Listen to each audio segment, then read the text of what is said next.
আনাস রাদিয়াল্লাহু তাআলা আনহু 8.5 বছর বয়সে রাসূলের খাদেম হিসেবে আসছে। কয় বছর বয়স? বাচ্চা, বাচ্চা না? রাসূলুল্লাহ বলছেন, আনাস এই জিনিসটা নিয়ে আসো। হযরত আনাস চলে গেলেন। অনেক সময় হয়ে গেছে, আনাস ফেরে না। নবী করিম সাল্লাল্লাহু আলাইহি ওয়াসাল্লাম চিন্তা করলেন, আনাসরে পাঠাইলাম এই জিনিসটা আনতে, এখনো ফেরে না কেন? কাউকে কিছু না বলে রাসূল নিজেই বেরিয়ে গেলেন হযরত আনাসকে তালাশ করতে। এদিকে হযরত আনাস তিনি রাস্তায় গিয়া ওই জিনিস আনতে গিয়া তিনি দেখছেন বাচ্চারা খেলতেছে। তুমিও তো বাচ্চা, রাসূলের আদেশ ভুলে গেছে, খেলার মধ্যে লিপ্ত হয়ে গেছে। রাসূল হাঁটতে হাঁটতে গিয়ে দেখেন আনাস খেলতেছে, রাসূল দাঁড়ায় আছে, ডাকতেছেন না, খেলায় ডিস্টার্ব করছেন। রাসূল তাকায় আছেন। হযরত আনাস খেলতে খেলতে হঠাৎ চোখ পড়েছে রাসূলের দিকে। কইতে চলে আসছে এখানে, রাসূল আমাকে আদেশ করেছেন আর আমি খেলা করতেছি। হযরত আনাস বলেন, রাসূলের চোখের উপর আমার যখন চোখ পড়লো, নবী করিম সাল্লাল্লাহু আলাইহি ওয়াসাল্লাম আমার চোখের দিকে তাকিয়ে মুস্কি হেসে দিলেন। রাসূলের সেই মুস্কি হাসির শাসন সারা জীবনে আমি ভুলতে পারি নাই। 10 বছর খেদমতে থেকেছি, একটা দিনের জন্য আমাকে বলে নাই আনাস এটা কেন করেছো অথবা এটা কেন করো নাই। রহমতের নবী আল্লাহ তাআলা, আল্লাহ খুশি হয়ে বলছেন নবীকে যে তায়েফে এত মারা মারলো, আমি তায়েফে গেছি, যেই রাস্তায় রাসূলকে মারছে সেই রাস্তা দেখছি। 3 দিনের না খাওয়া নবী বাড়ি বাড়ি গিয়ে দাওয়াত দিয়েছেন, কেউ দাওয়াত কবুল করতে চায় না। সবাই বলে তুমি যদি নবী হবা তো গরিব হইছো কেন? আল্লাহ একটা ধনী মানুষের বাইলো না নবী বানাইতে, যেখানে যায় সেখানে বাজে কথা বলে। শেষ পর্যন্ত যখন তিনি বুঝলেন যে এরা আমার কথা মানবেই না, তখন বলবেন আচ্ছা ঠিক আছে আমি মক্কায় ফিরে যাই, তবে আমি যে তায়েফ আসছিলাম এই কথাটা তোমরা মক্কার নেতাদেরকে জানাই দিও না, তাহলে ওরা আমার উপরে অত্যাচারের মাত্রাটা বাড়ায় দেবে। তায়েফের এই দুষ্ট কাফেরেরা তারা মক্কায় তো জানালোই, আর যেই পথে রাসূল যাবেন ফিরে সেই রাস্তায় তারা যুবকদেরকে লেলিয়ে দিল। তারা দুদিক থেকে পাথর মারা শুরু করল। বর্ণনা আপনারা জানেন, শুনেছেন ওয়াজের মধ্যে।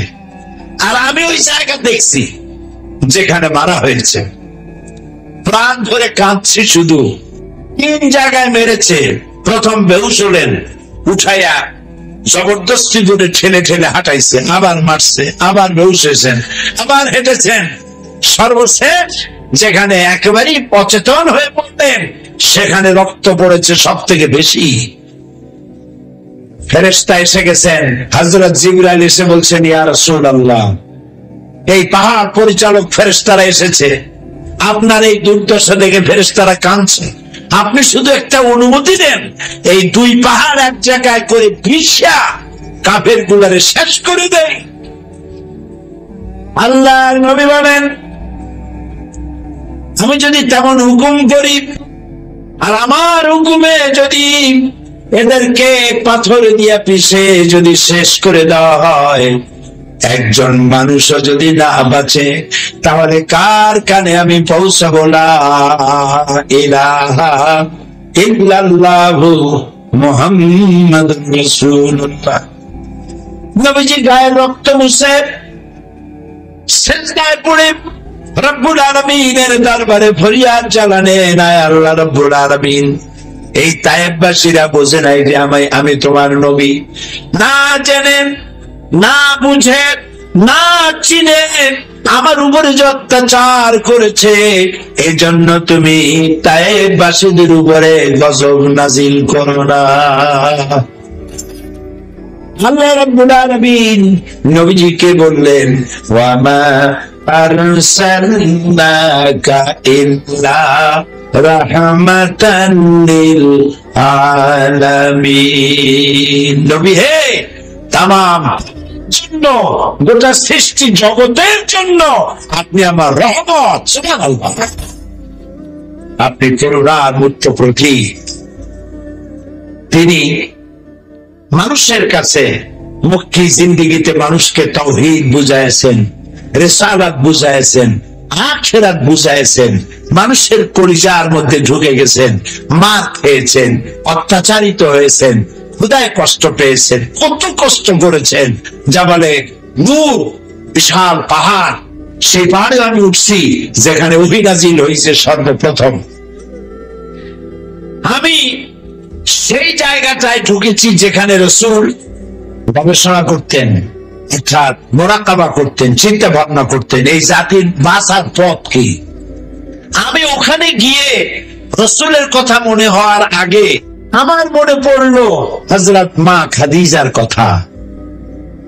রাসূল তো পুরুষ মানুষ, তার জন্য এই পাহাড়ে ওঠা স্বাভাবিক ছিল, কিন্তু আমার মা, আমাদের মা খাদিজা আমাদের কি, আমাদের মা বিশ্ব জননী, প্রত্যেক দিন খাবার নিয়ে গোপনে মানুষের চোখ এড়াইয়া এই খাবার পরিবেশন করতেন সেই গুহা পর্যন্ত গিয়ে। কেমনে আসতেন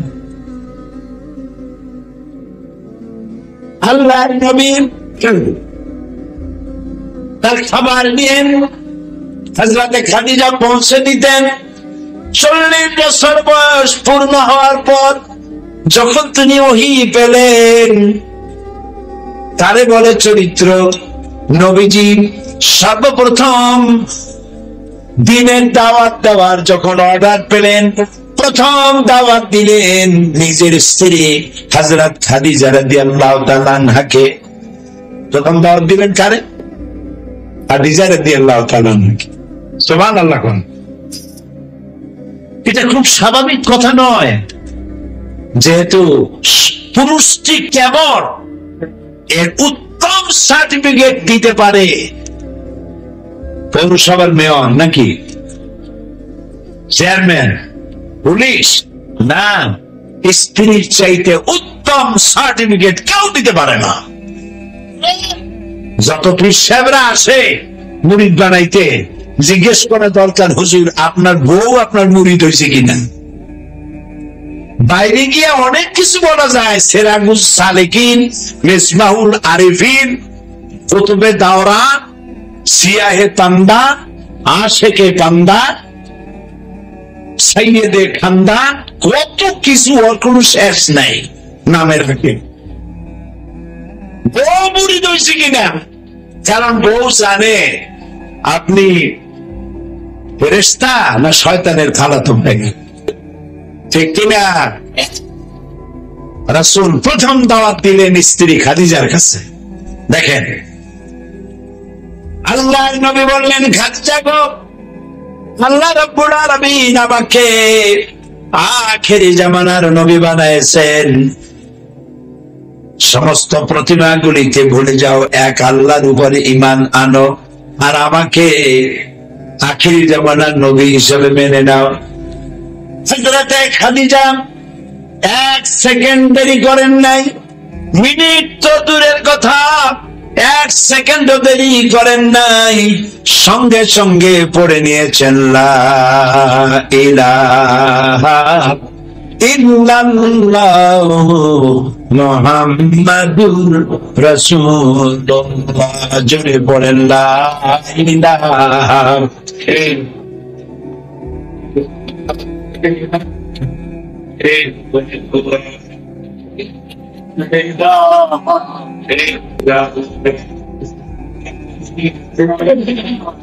হযরত খাদিজা বলেন, ইয়া রাসূলুল্লাহ, ইয়া আবুল কাসিম, তিনি রাসূলকে ডাকতেন আবুল কাসিম, কাসিমের পিতা। ইয়া আবুল কাসিম, হে কাসিমের পিতা, আপনার সাথে 15টি বছর ঘর সংসার করলাম। আপনার যখন বয়স 25, আমার তখন 40, আর এই 40 বছর বয়স আপনার হলো। 15 বছর একসাথে আমরা সংসার পরিচালনা করেছি। আপনাকে বিগত 15 বছর ধরে যা দেখেছি, আমার নিশ্চিত ভাবে আমার মনে এই প্রতিটি জন্মেছে আপনি কোন সাধারণ মানুষ নন। আপনার মধ্যে যে আচরণ দেখেছি আপনি যে আল্লাহর নবী তাতে কোনো সন্দেহ নাই।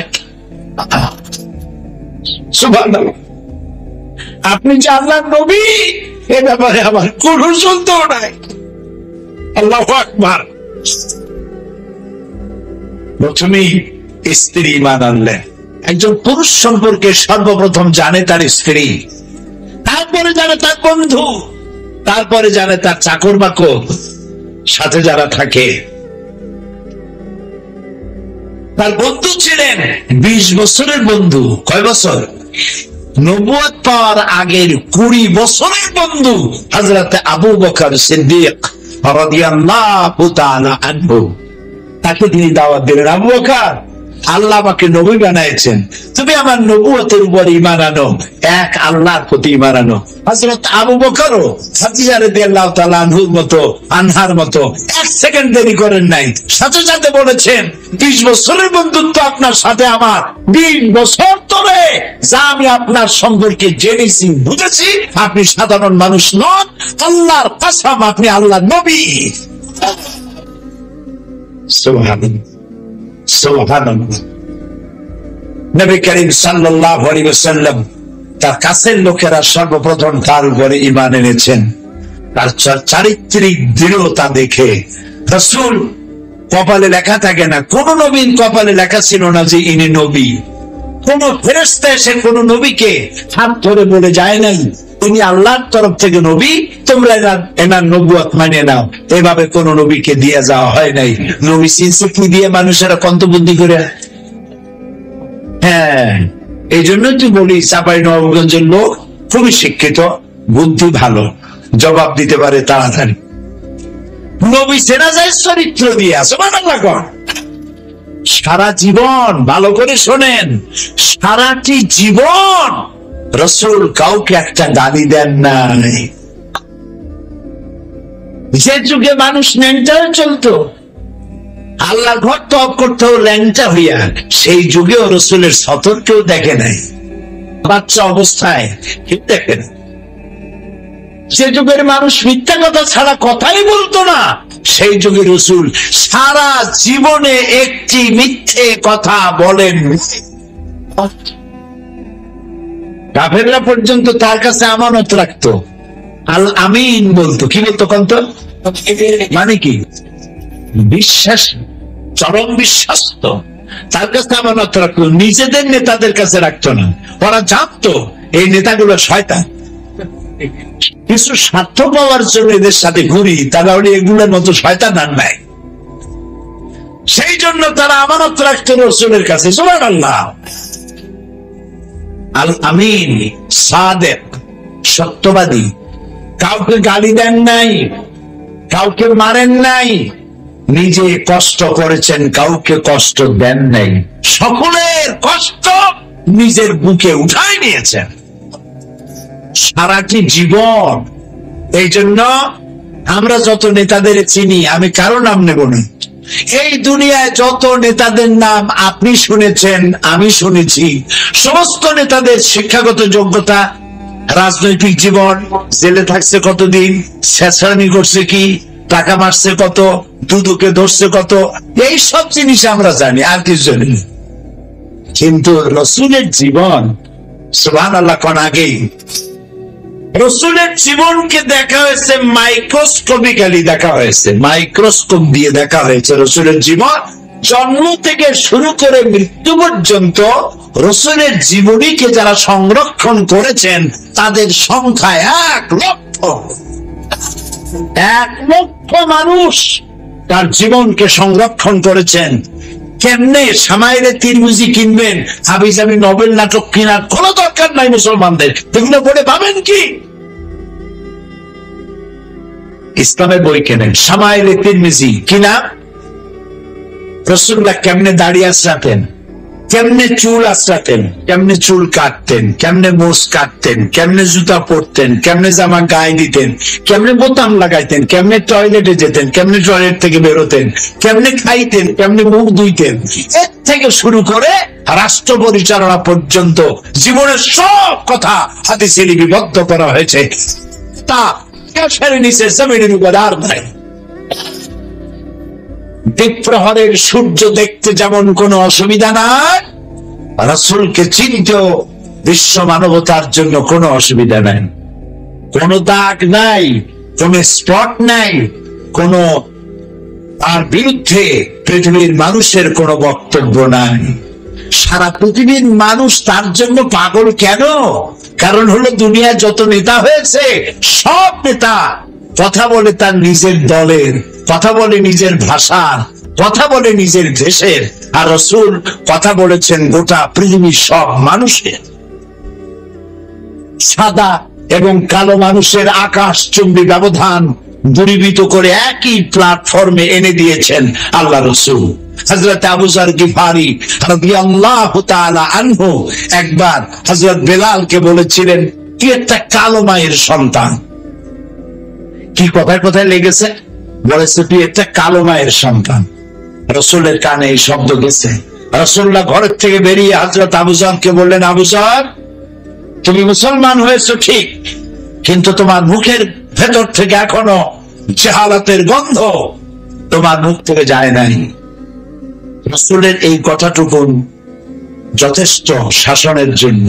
হযরত আবু যর গিফারি মসজিদে নববীর সিঁড়ির উপর শুয়ে পড়লেন, বললেন, আমার যেই মুখটা দিয়া বেলালকে গালি দিয়েছি, বেলালের কালো পাওটা আমার মুখের উপর না রাখা পর্যন্ত সিঁড়ি থেকে উঠবো না। সাদা কালোর ব্যবধান দূর করেছেন আমার নবী। পৃথিবীর মানুষের কল্যাণের জন্য মাতৃভূমি পরিত্যাগ করেছেন। 13 বছর মক্কা শরীফে ছিলেন, খেয়ে না খেয়ে কি কষ্ট করেছেন, কি পরিশ্রম করেছেন। তারপরে হিজরতের সময় এলো। গভীর রাত্রে হযরতে জিবরাইল এসে বললেন, আল্লাহ সালাম বলেছেন আর হুকুম হয়েছে হিজরত করুন, মদিনায় চলে যান। রাসূলুল্লাহ ঘরের থেকে বেরোলেন, তাকে দেখলেন চতুর্দিকে কাফেররা দাঁড়ানো, হাতে এক মুষ্টি বালু নিলেন। কি নিলেন? বালুগুলো নিয়ে ছেড়ে দিলেন। বালুগুলি চতুর্দিকে যত কাফের ছিল তাদের চোখের মধ্যে চলে গেল। ওরা চোখ ডলাডলি আরম্ভ করলো। এই ভাগ দিয়ে রাসূল বেরিয়ে গেলেন। সুবহানাল্লাহ বলবেন না? কারণ বালু মারছেন একদিকে, কাফের তো চতুর্দিকে, কেমনে গেল বালু? আল্লাহ রাব্বুল আলামিন কোরআনে কারিমে বলে দিয়েছেন, ওয়ামা রামাইতা ইয রামাইতা ওয়ালাকিন্নাল্লাহ রামা। আপনি নিক্ষেপ করেন নাই, যখন আপনি নিক্ষেপ করেছিলেন আপনি তো শুধু ফিকে মেরেছিলেন।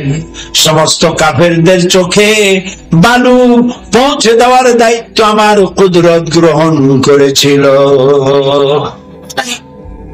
রাসূলুল্লাহ বেরিয়ে গেলেন। হযরত আবু বকর রাদিয়াল্লাহু তাআলা আনহু দরজায় গিয়ে নক করলেন। হযরত আবু বকর গভীর রাত্রে লাব্বাইক ওয়া সাদাইক বলে দরজা খুলে দিলেন। রাসূল জিজ্ঞেস করলেন, আবু বকর, এক ডাকে এত রাত্রে তুমি দরজা খুললে, তুমি কি ঘুমাও নাই? হযরত আবু বকর বলেন, ইয়া রাসূলুল্লাহ, আপনি আমাকে সাথে নিয়ে হিজরত করবেন বলে আভাস দিয়েছিলেন, আমি সেই জন্য রাসূল কখন আসে আমার দরজার কাছে দাঁড়ায়া আমাকে ডাকাডাকি করবেন আর আমি ঘুমায় থাকবো, বেয়াদবি হয়ে যাবে, এইটা মনে করে আপনার ডাক শোনার জন্য এই দরজার সঙ্গে পিঠ লাগাইয়া দাঁড়াইয়া দাঁড়াইয়া ঘুমাচ্ছিলাম। হযরত আবু বকর রাদিয়াল্লাহু তাআলা আনহুকে সঙ্গে করে নিয়ে আল্লাহর নবী মিসফার পথ দিয়া জাবালে কেদোয়ার উপর দিয়া জাবালে সুরে চলে গেলেন। হজরে রক্ত হয়ে গেল। এগুলি সব ইতিহাস, এখনো দাঁড়িয়ে আছে জাবালে সুর। হযরত আবু বকর বলেন, সূর্য উঠে গেছে, পালাবার পথ নাই, ধরা পড়ে যাব। একটা গুহা দেখে বললেন, এই গুহার মধ্যে চলে যাই। গুহার মধ্যে আশ্রয় নিলেন। পরে কাফেরেরা খুঁজতে খুঁজতে ওই গুহার কাছে যখন এসেছে, হযরত আবু বকর বলছেন, আমরা ধরা পড়ে গেছি, একটু তাকালেই দেখতে পাবে। আল্লাহ নবী বললেন, ভয় পাওয়ার কোনো কারণ নাই। ইযে ইয়াকুলিন সাহিবিহি লা তাহজান ইন্নাল্লাহা মা'ানা। ও আমার সাথী আবু বকর, ভয় পাইও না, আল্লাহ আমাদের সাথে আছে, আমরা মাইনরিটি নই, আমরাই মেজরিটি। আল্লাহু আকবার। ভয় পাওয়ার কারণ নেই। আল্লাহ তাআলা মাকড়সার জাল বুনে রেখেছিলেন, মাকড়সার জাল উপরে কবুতরের ডিম পেড়ে তা দিতেছে। একজন কয় এর মধ্যে আছে, আর একজন কয় না তুই তো বেকুব নাকি, এর মধ্যে ঢুকলে মাকড়সার জালটা আস্ত থাকলো কেমন, এটা কি ছেড়ে যাইতো। আর একজন কয় কবুতর একদম ডিম পেড়ে এখানে বসে থাকতে পারে নাকি, এর মধ্যে মানুষ আছে নাকি, চল আমরা ফিরে যাই। ওরা কথাবার্তা বলে ফিরে গেল, আল্লাহ তার রাসূল বাঁচাই দিলেন। সুবহানাল্লাহ। আরে করোনা জুড়ে সুবহানাল্লাহ। সে আল্লাহ আছে না এখনো, এখনো তিনি বাঁচাতে পারেন। সুবহানাল্লাহ সুবহানাল্লাহ। রাসূলুল্লাহ চলে গেলেন মদিনায়। কোথায় গেলেন? মদিনা মুনাওয়ারায়। যখন প্রবেশ করলেন, দূর থেকে লোকেরা দিনের পর দিন অপেক্ষা করতেছেন আল্লাহর নবী আসবেন। অপেক্ষারত সবাই।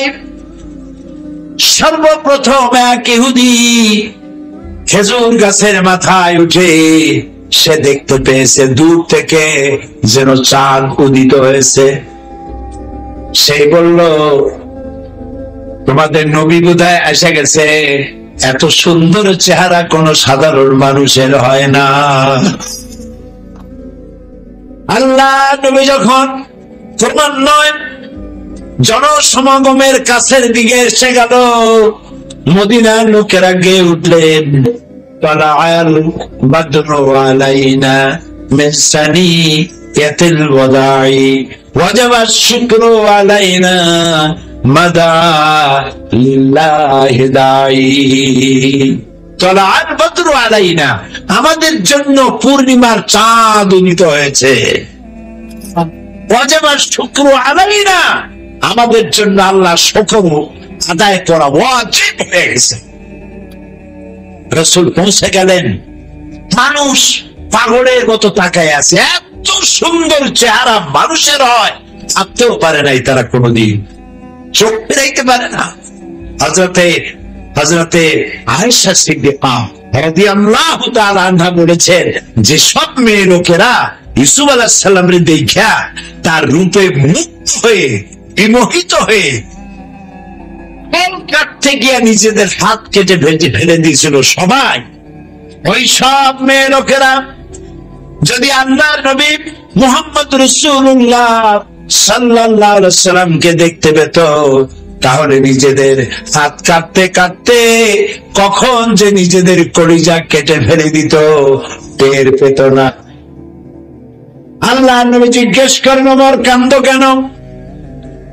হযরত ওমর বলেন, ইয়া রাসূলুল্লাহ, আমি বিশ্ব নবীর ঘর দেখতেছি, ছোট্ট একটি ঘর, আর ঘরের কোনায় পানির পাত্র সরাহি কাত হয়ে পড়ে আছে, তাতে পানি নাই, জগটা কাইট হয়ে পড়ে আছে, আর এক কোনায় 1 কেজি বা আধা কেজি গম বা জব পড়ে আছে। আর রাসূল বিশ্ব নবী 12.5 লক্ষ বর্গ মাইলের প্রেসিডেন্ট, যিনি শুয়ে আছেন খেজুরের পাতা দিয়ে দড়ি বানানো, সেই দড়ি দিয়া বুনানো খাটিয়ার উপরে, তোষক নাই, চাদর নাই, বালিশ নাই, হাত ছিল মাথার তলে।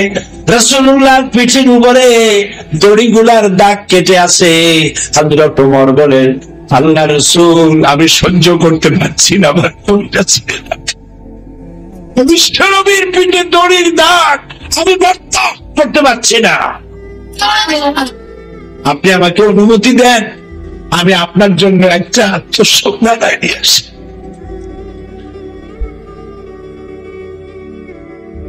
রাসূলুল্লাহ বললেন, ওমর, আমি যদি হুকুম করি, এই উহুদ পাহাড়টাকে যদি বলি, উহুদ পাহাড় তুই আমার জন্য সোনা হয়ে যা, বলার সাথে সাথে উহুদ পাহাড়টা আমার জন্য সোনা হয়ে যাবে। দুনিয়ায় শান্তি করতে আসিনি, মানুষের কল্যাণের জন্য এসেছি। আমার হিন্দু ভাইরা, আমার মুসলমান ভাইরা, আমার মা বোনেরা, এই হচ্ছে আমার রাসূল। সারাটা জীবন জনতার জন্য, মানুষের জন্য উৎসর্গ করে দিয়েছিলেন, নিজে করেন নাই। হাদিস পড়ো, হযরত আয়েশা বলেছেন, দুঃখ করে বলেছেন, আমার কাছে এমন একটা জামা রাসূলুল্লাহর ছিল না যে আমি ভাঁজ করে রাখবো, আর রাসূলুল্লাহ কোন অনুষ্ঠানে যাওয়ার সময় সুন্দর জামাটা গায়ে দিয়ে যাবেন, এরকম একটা জামা ছিল না।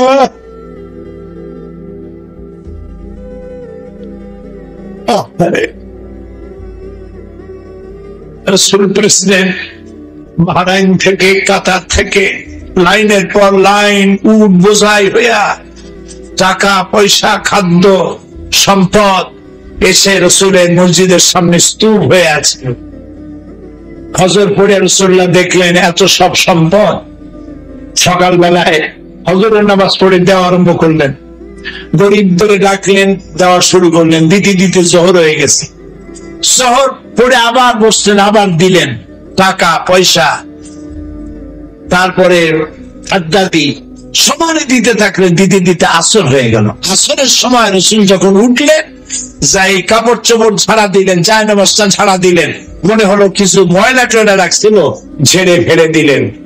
ক্লান্ত শ্রান্ত ক্ষুধার্ত নবী হযরত আয়েশার ঘরে প্রবেশ করে বলছেন, আয়েশা, আজকে খুব পরিশ্রম হয়েছে, আবার কি কিছু আছে ঘরে?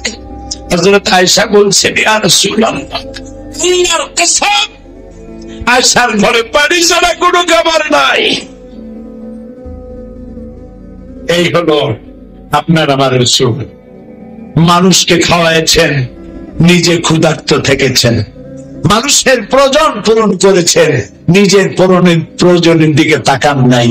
কলিজার টুকরা মেয়ে মা ফাতেমা এসে বলছেন, আব্বাজান, আটা পিষতে পিষতে আমার হাতে ফোসকা পড়ে গেছে, কুয়া দিয়া পানি উঠাইতে উঠাইতে আমার ঘাড়ে দাগ পড়ে গেছে। আব্বা, ইয়া রাসূলুল্লাহ, আমার একটা দাসী দিবেন? রাসূলুল্লাহ বলছেন, মা, আমি তো কেমনে দাসী দেব? আমি তো এখনো অমুক অমুক গোত্রের কাছে খাবার পৌঁছাইতে পারি নাই, আমি তোমার দাসী দিতে পারবো না। বরং তুমি প্রত্যেক নামাজের পরে সুবহানাল্লাহ 33 বার, আলহামদুলিল্লাহ 33 বার, আল্লাহু আকবার 33 বার, আর লা ইলাহা ইল্লাল্লাহু ওয়াহদাহু লা শারীকা লাহু লাহুল মুলক ওয়া লাহুল হামদ ইউহয়ী ওয়া ইউমীত ওয়া হুয়া আলা কুল্লি শাইইন কাদির। এটা পড়ো, কিয়ামতের দিন জান্নাতে আল্লাহ তোমার দাসীর ব্যবস্থা করে দিবেন। নবী করিম সাল্লাল্লাহু আলাইহি ওয়াসাল্লাম বিশ্ব মানবতাকে শুধু দিয়ে গেছেন, নেন নাই কিছু। সুবহানাল্লাহ, সুবহানাল্লাহ। তিনি এমন নবী ছিলেন, তার ছিল লেজিসলেটিভ পাওয়ার, তিনি ভাইসরয়, তার মুখের কথা আইন। রাসূলের মুখের কথা কি? এই যে মাগরিবের নামাজ পড়ছেন না আপনারা, কয় রাকাত পড়ছেন ফরজ? রাসূলুল্লাহ যদি মাগরিব 4 রাকাত পড়তেন, 4 রাকাতই ফরজ হয়ে যেত আমাদের জন্য। তিনি যদি এশা 2 রাকাত পড়তেন, 2 রাকাত ফরজ হতো। তিনি যদি ফজর 4 রাকাত পড়তেন, তাই ফরজ হতো। তিনি যেটা করবেন সেটাই ইবাদত। রাসূল যা করেন নাই, সাহাবীরা যা করেন নাই, সেটা ইবাদত নয়, ইবাদত নয়, ইবাদত নয়। আমাদের বড় ভুল, বলবো আমাদের বড় ভুল, আমরা ইসলামকে চিনি হুজুর দিয়া। এটি মারাত্মক ভুল। আমার উল্টা হওয়া উচিত ছিল, হুজুরকে চিনবো ইসলাম দিয়ে। উনি নিজে ইসলাম অনুযায়ী চলেন কিনা, কোরআন এবং হাদিস অনুযায়ী চলেন কিনা, সেটা করি নাই। হুজুর কি বলে সেইটা কি ইসলাম মনে করেছি। এই জন্য ইসলামকে জানার জন্য সব থেকে নির্ভরযোগ্য যে কিতাব, নির্ভুল যে কিতাব, তার নাম কোরআন মাজিদ। তার নাম কি? সিল্লা বলো। সে কোরআন আর রাসূল। রাসূলের চরিত্র সম্পর্কে মায়ের সাথে জিজ্ঞেস করা হয়েছে, মা রাসূলের চরিত্র কেমন? রাসূলুল্লাহ বলেছেন, কোরআন পড়ো নাই? তা কোরআন তো পড়েছি। কোরআন যদি পড়ে থাকো তাহলে আমার কাছে রাসূলের চরিত্র জানতে কেন এসেছো? যেটা 30 পারা কোরআন সেটাই রাসূলের 23 বছরের নবুয়তের জীবন। যেটা রাসূল সেটা কোরআন, যেটা কোরআন সেটা রাসূল। সুবহানাল্লাহ, সুবহানাল্লাহ। নবী করিম সাল্লাল্লাহু আলাইহি ওয়াসাল্লামের মুখের কথা আইন। যদি কোন ব্যাপারে তিনি বলেন হ্যাঁ হালাল, সুবহানাল্লাহ কই দিচ্ছে বলেন।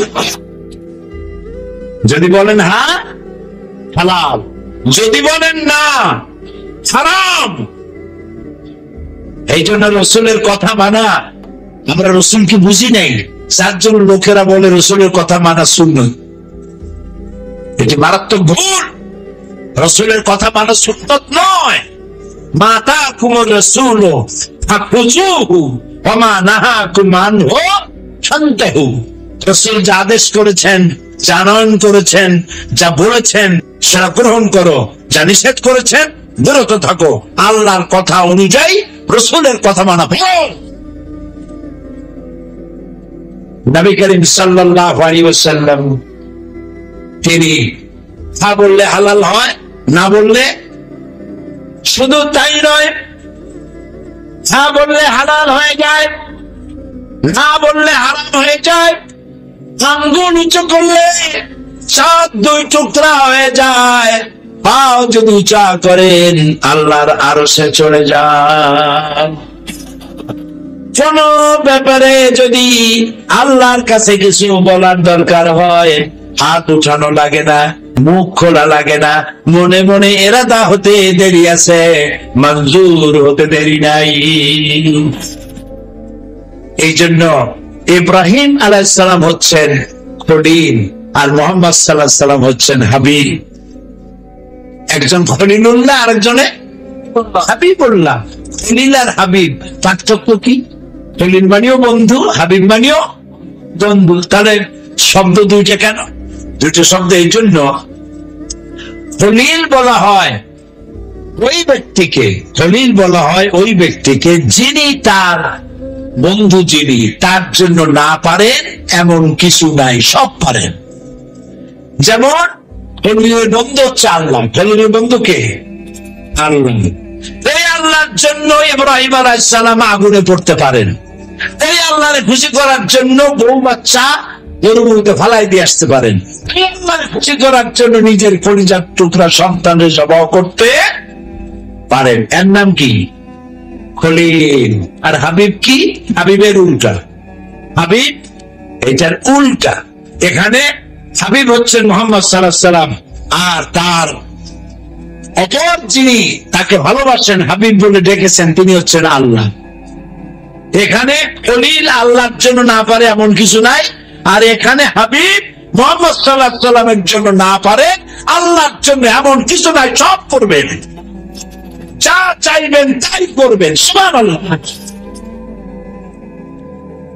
নবী করিম সাল্লাল্লাহু আলাইহি ওয়াসাল্লাম মক্কা থেকে হিজরত করে মদিনায় গিয়ে নামাজ পড়ছেন, বাইতুল মাকদাসের দিকে ফিরে। মন চায় যদি আল্লাহ রাব্বুল আলামিন আমাকে বলতেন, যদি এমন একটা আয়াত নাযিল হতো মক্কার দিকে, কাবা শরীফ দিকে ফিরে নামাজ পড়তাম, মনটা চাচ্ছে। কিন্তু তিনি হাত তুলছেন না, মুখ দিয়েও বলছেন না, মনে মনে চিন্তা করেন। আর 2-1 আকাশের দিকে তাকান, যদি এরকম একটা আয়াত নিয়ে জিবরাইল আসতো। জোহরের নামাজ পড়ছেন, ইমামতি করছে কে? রাসূলুল্লাহর সামনে কেউ কোনোদিন ইমামতি করে নাই, তিনি ইমাম। তিনি ইমামুল মুরসালিন, ইমামুল মুত্তাকিন, সমস্ত নবীদের ইমাম। সুবহানাল্লাহ। আল্লাহর নবী জোহরের নামাজ পড়ছিলেন, 2 রাকাত নামাজ পড়ে তাশাহুদ পড়তেছেন, তেমন সময় হযরত জিবরাইল নামাজের মধ্যে অবতীর্ণ হয়ে গেছেন।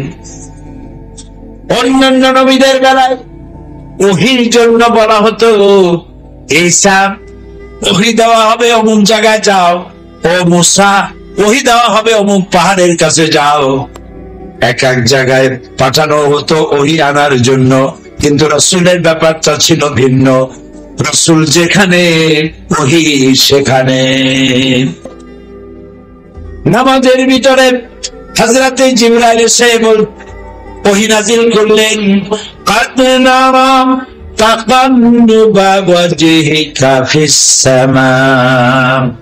হে নবী, আমি বারবার লক্ষ্য করেছি আপনি আমার আকাশের দিকে তাকাচ্ছেন। আপনার মনের নিয়ত হচ্ছে মক্কা শরীফে, কাবা শরীফের দিকে ফিরে নামাজ পড়বেন। আপনার দিলের আরজু পুরা হয়ে গেছে, মঞ্জুর হয়ে গেছে। বাকি নামাজ কাবার দিকে, মক্কার দিকে ফিরে আদায় করুন। শহরের বাকি 2 রাকাত নামাজ রাসূলুল্লাহ মক্কার দিকে ফিরে পড়লেন। সেই মসজিদ এখনো আছে, নাম কি? মসজিদে কেবলাতাইন। মসজিদে কেবলাতাইন। যারা যান নাই, যেতে পারেন নাই, আজকে দোয়া করি আল্লাহ তাআলা তাদের যাওয়ার তৌফিক দিন। জোরে বলেন আমিন। আরো জোরে বলেন আমিন। প্রিয় ভাই সব, রাসূল করিম সাল্লাল্লাহু আলাইহি ওয়াসাল্লাম তিনি এই পৃথিবীর সমস্ত মানুষের কল্যাণে কাজ করেছেন। তিনি তার কথা, আল্লাহ তাআলা তার কথা শুনেছেন এবং তিনি রাষ্ট্র পরিচালনা করেছেন। নারীকে মর্যাদা দিয়েছেন, শ্রমের মর্যাদা দিয়েছেন, শ্রমিকদের মর্যাদা দিয়েছেন। সব থেকে বেশি শ্রমিকদের ব্যাপারে বলেছেন, আল কাসিম হাবিবুল্লাহ, সহস্তে যে উপার্জন করে সে আল্লাহর বন্ধু। মিথ্যা বন্ধ করেছেন, চুরি ডাকাতি বন্ধ করেছেন। মানুষকে ওই যে বলা হয় যে রাসূল এতগুলি যুদ্ধ করেছেন কেন? রাসূলের কোন যুদ্ধ অফেন্সিভ ছিল না, প্রত্যেকটা যুদ্ধ ছিল ডিফেন্সিভ। আক্রান্ত হয়েছেন, আক্রমণের জবাব দিয়েছেন, আক্রমণের জবাব দিয়েছেন। যুদ্ধ নিজের থেকে যুদ্ধ করে কারো কোনো ক্ষতি তিনি জিন্দেগিতে করেন নাই। সুতরাং আজকে যদি এই পৃথিবীতে কারো কাছে শান্তি নাই, ইউরোপ বলেন, আমেরিকা বলেন, কারো কাছে শান্তি নাই। শান্তি আছে ইসলামের কাছে, শান্তি আছে মুহাম্মদ সাল্লাল্লাহু আলাইহি ওয়াসাল্লামের অনুসরণের মধ্যেই আছে শান্তি। আপনারা মনে করেন ইউরোপ আমেরিকায় খুব বুঝি শান্তি? না, আমি তো আল্লাহর মেহেরবানি এইসব দেশ দেখছি। এই পৃথিবীর 5টি মহাদেশের 50টিরও বেশি দেশ আল্লাহ তাআলা আমাকে দেখাইছেন।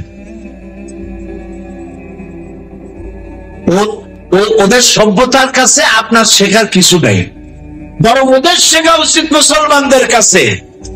ওরা কি করছে জানেন? ব্রিটিশ পার্লামেন্টে, তারপরে আমেরিকান পার্লামেন্টে আইন পাস করেছে, পুরুষ পুরুষকে বিয়ে করবে, মেয়ে লোকের বিয়ে করবে। নাউজুবিল্লাহ। আমাদের দেশে কুত্তায় ওই কাম করে না, করে নাকি? বিবাহ করবে বিপরীত জেন্ডার, বিপরীত লিঙ্গের কাউকে। পশু জগতেও তাই, আর মানুষ জগতেও তাই। কিন্তু ওখানে আইন পাস করেছে তারা,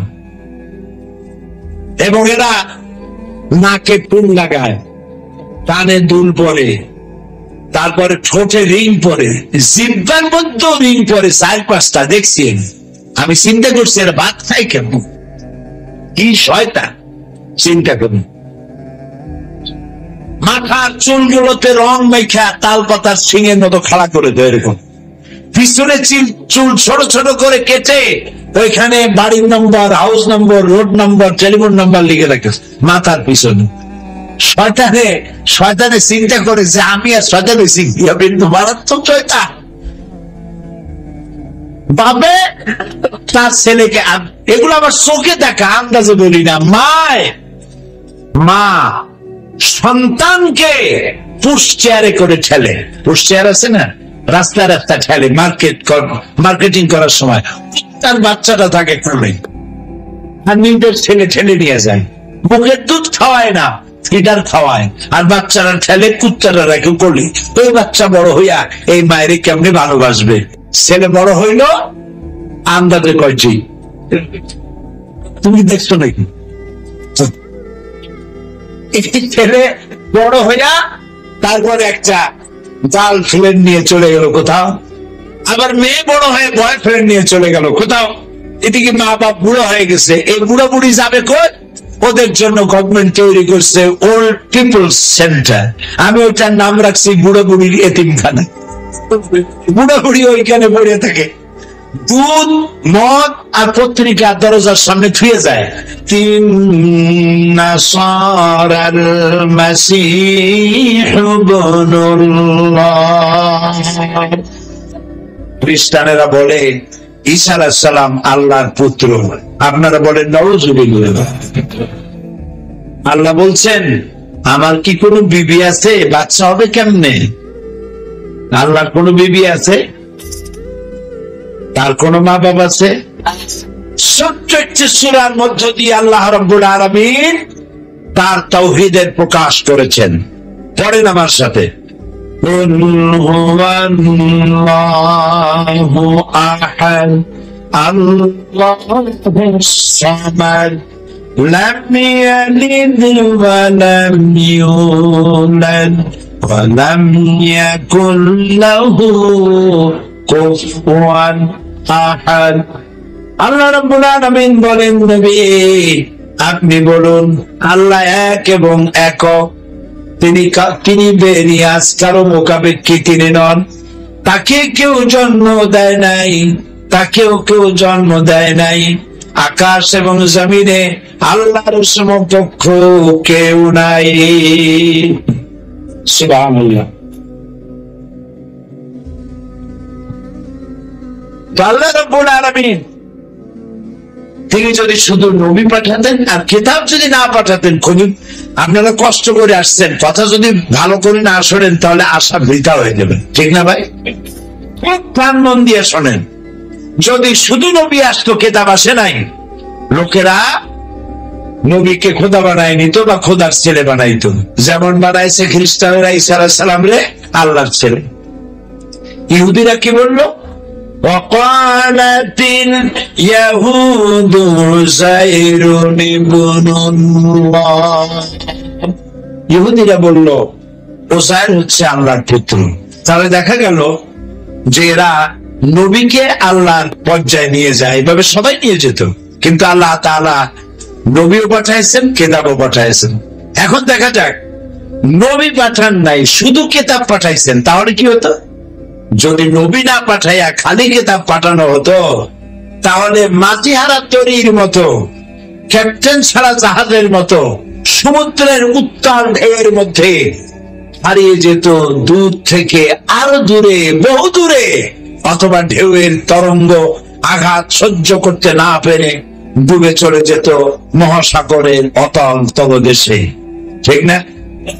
সেই জন্য আল্লাহ নবীও দিলেন, কিতাবও দিলেন, পৃথিবীর মানুষের প্রতি ইহসান করেছেন। সুবহানাল্লাহ। কিতাব বুঝবা না, সেই জন্য নবী দিয়েছে, নবী দিয়া যেন তুমি বোঝো কিতাব আমল করে কেমনে, সেই জন্য দিলাম। এইভাবে করে আল্লাহ তাআলা অসংখ্য নবী পৃথিবীতে পাঠাইছেন।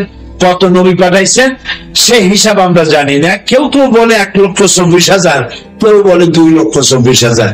এই ব্যবধানটা কি ঠিক হলো? কেউ জিজ্ঞেস করলো, ভাই তোমার বয়স কত? কয় 30 কি 70। 30 কি 31 বললে বানায়, 30 কি 70, এটা তো কথা হইল। 1,24,000 অথবা 2,24,000। এখন চিন্তা করেন, যদি 1,24,000ই হয়, তাহলে অথবা বলে যারা 2,24,000 বলে, তারা ভাও 1,24,000 উপর ঈমান আনছে। আর যদি 2,24,000 হয়, যদি এর থেকে কম না হয়, তাহলে আপনি বেশি নবীর উপর ঈমান নিয়ে আরো সর্বনাশ করলেন। কথা বুঝতে পেরেছেন? এই জন্য নিরাপদ শব্দ হলো অসংখ্য নবী। আল্লাহ মাত্র 25 জন নবীর নাম নিয়েছেন কোরআন শরীফে। কয়জন নবী? 25 জন। বাকি আল্লাহ তাআলা বলেছেন অনেক নবীর ঘটনা, নাম আমি বলেছি, অনেকের ঘটনা বলি নেই, নাম জানাইনি, দরকার নেই। আল্লাহ যা দরকার বোধ করেছেন সেটাই দিয়েছেন। এখন এই আমি বলবো অসংখ্য নবী, এই অসংখ্য নবীর মধ্যে সর্বশেষ এবং সর্বশ্রেষ্ঠ যিনি, তার নাম বিশ্ব নবী মুহাম্মদুর রাসূলুল্লাহ সবাই বলেন সাল্লাল্লাহু আলাইহি ওয়াসাল্লাম। প্রিয় ভাই সব, দুনিয়ায় যত নবী এসেছেন, সমস্ত নবী এসেছেন তার জাতির জন্য, তার দেশের জন্য, তার গোত্রের জন্য, তার সম্প্রদায়ের জন্য। মুহাম্মদ সাল্লাল্লাহু আলাইহি ওয়াসাল্লাম কোন একটি যুগের জন্য, কোন একটি দেশের জন্য, কোন একটি জাতির জন্য, কোন একটি গোত্রের জন্য, কোন একটি ভাষার জন্য নবী হয়ে আসেন নাই। তার নবুয়তের সীমা কদ্দূর? সারা বিশ্ব জুড়ে। আল্লাহ রাব্বুল আলামিন তার নবীকে বলেছেন, আইয়ুহান নাসু ইন্নী রাসূলুল্লাহি ইলাইকুম জামিআ। আল্লাহ তাআলা বলেন, হে নবী আপনি বলুন, ও পৃথিবীর মানব সকল, আমি আল্লাহর পক্ষ থেকে তোমাদের সকলের জন্য রাসূল হয়ে এসেছি। সুবহানাল্লাহ। পৃথিবীর সর্বকালের, সর্বযুগের সর্বশ্রেষ্ঠ মহামানব রাসূল, বিশ্ব মানবতার বিশ্বস্ত বন্ধু, মহান শিক্ষক মুহাম্মদ রাসূলুল্লাহ। এই সাল্লাল্লাহু আলাইহি ওয়াসাল্লাম পড়তে বলি কেন জানেন? রাসূলের নাম শুনে দরুদ পড়া কি সুন্নাত? হ্যাঁ ওয়াজিব। বলেন তো কি? রাসূল বলেছেন যে আমার নাম শুনলো আর আমার উপরে দরুদ পড়লো না, মুমিনের খাতায় তার নাম লেখা যাবে। রাসূলের উপরে কেউ যদি একবার দরুদ পড়ে, আল্লাহ তার নামায় আমলে 10টা রহমত নামায় আমলে লিখে দেয়। সুবহানাল্লাহ। এক শ্রেণীর ফেরেশতারা তামাম পৃথিবী ঘুরে বেড়ায়, তাদের কোনো কাজ নাই, একটাই কাজ, পৃথিবীর যে কোনো প্রান্তরে যখন যে ব্যক্তি দরুদ পড়বে, ওই ফেরেশতারা নবী করিম সাল্লাল্লাহু আলাইহি ওয়াসাল্লামের কাছে দরুদ পৌঁছায় দিবেন। সুবহানাল্লাহ। তো নবী করিম সাল্লাল্লাহু আলাইহি ওয়াসাল্লামের মর্যাদা সব নবীর চাইতে কি? আমরা আমানা রাসূলু বিমা উনজিলা ইলাইহি মির রাব্বিহি ওয়াল মুমিনুন কুল্লুন আমানা বিল্লাহি ওয়া মালাইকাতিহি ওয়া কুতুবিহি ওয়া রুসুলিহি। আমরা লা নুফারিকু বাইনা আহাদিন মির রুসুলি, আমরা কোন নবীর সাথে কোন নবীর পার্থক্য সূচিত করি না, সমস্ত নবীদের উপর ঈমান আনি। কিন্তু মুহাম্মদ সাল্লাল্লাহু আলাইহি ওয়াসাল্লাম হচ্ছে সমস্ত নবীদের সেরা নবী। সুবহানাল্লাহ। কত বড় সেরা লক্ষ্য করেন। কোরআনে কারীমের মধ্যে আল্লাহ রাব্বুল আলামিন যত নবীর নাম নিয়েছেন, যত নবীকে সম্বোধন করেছেন, নাম নিয়ে নিয়ে সম্বোধন করেছেন, বলেছেন ইয়া আদম, ইয়া মূসা, ইয়া ঈসা, ইয়া ইব্রাহিম, ইয়া জাকারিয়া, ইয়া ইয়াহইয়া। নবীদেরকে নাম ধরে ধরে আল্লাহ রাব্বুল আলামিন সম্বোধন করেছেন, কিন্তু গোটা কোরআন শরীফ তালাশ করে কোথাও ইয়া মুহাম্মদ পাওয়া যাবে না। আল্লাহ নিজেই নাম ধরে ডাকেন নাই। জোরে বলেন সুবহানাল্লাহ। সমস্ত নবীর উম্মতেরা, শুনতেছেন আপনারা? সমস্ত নবীর উম্মতেরা তার নবীকে নাম ধরে ডেকেছেন ইয়া মূসা। উম্মতেরা বলতেছেন ইয়া মূসা, ইয়া হুদ, ইয়া সালেহ, ইয়া ঈসা, ইয়া ইয়াকুব, ইয়া ইব্রাহিম। উম্মতেরা নাম ধরে ডেকেছেন।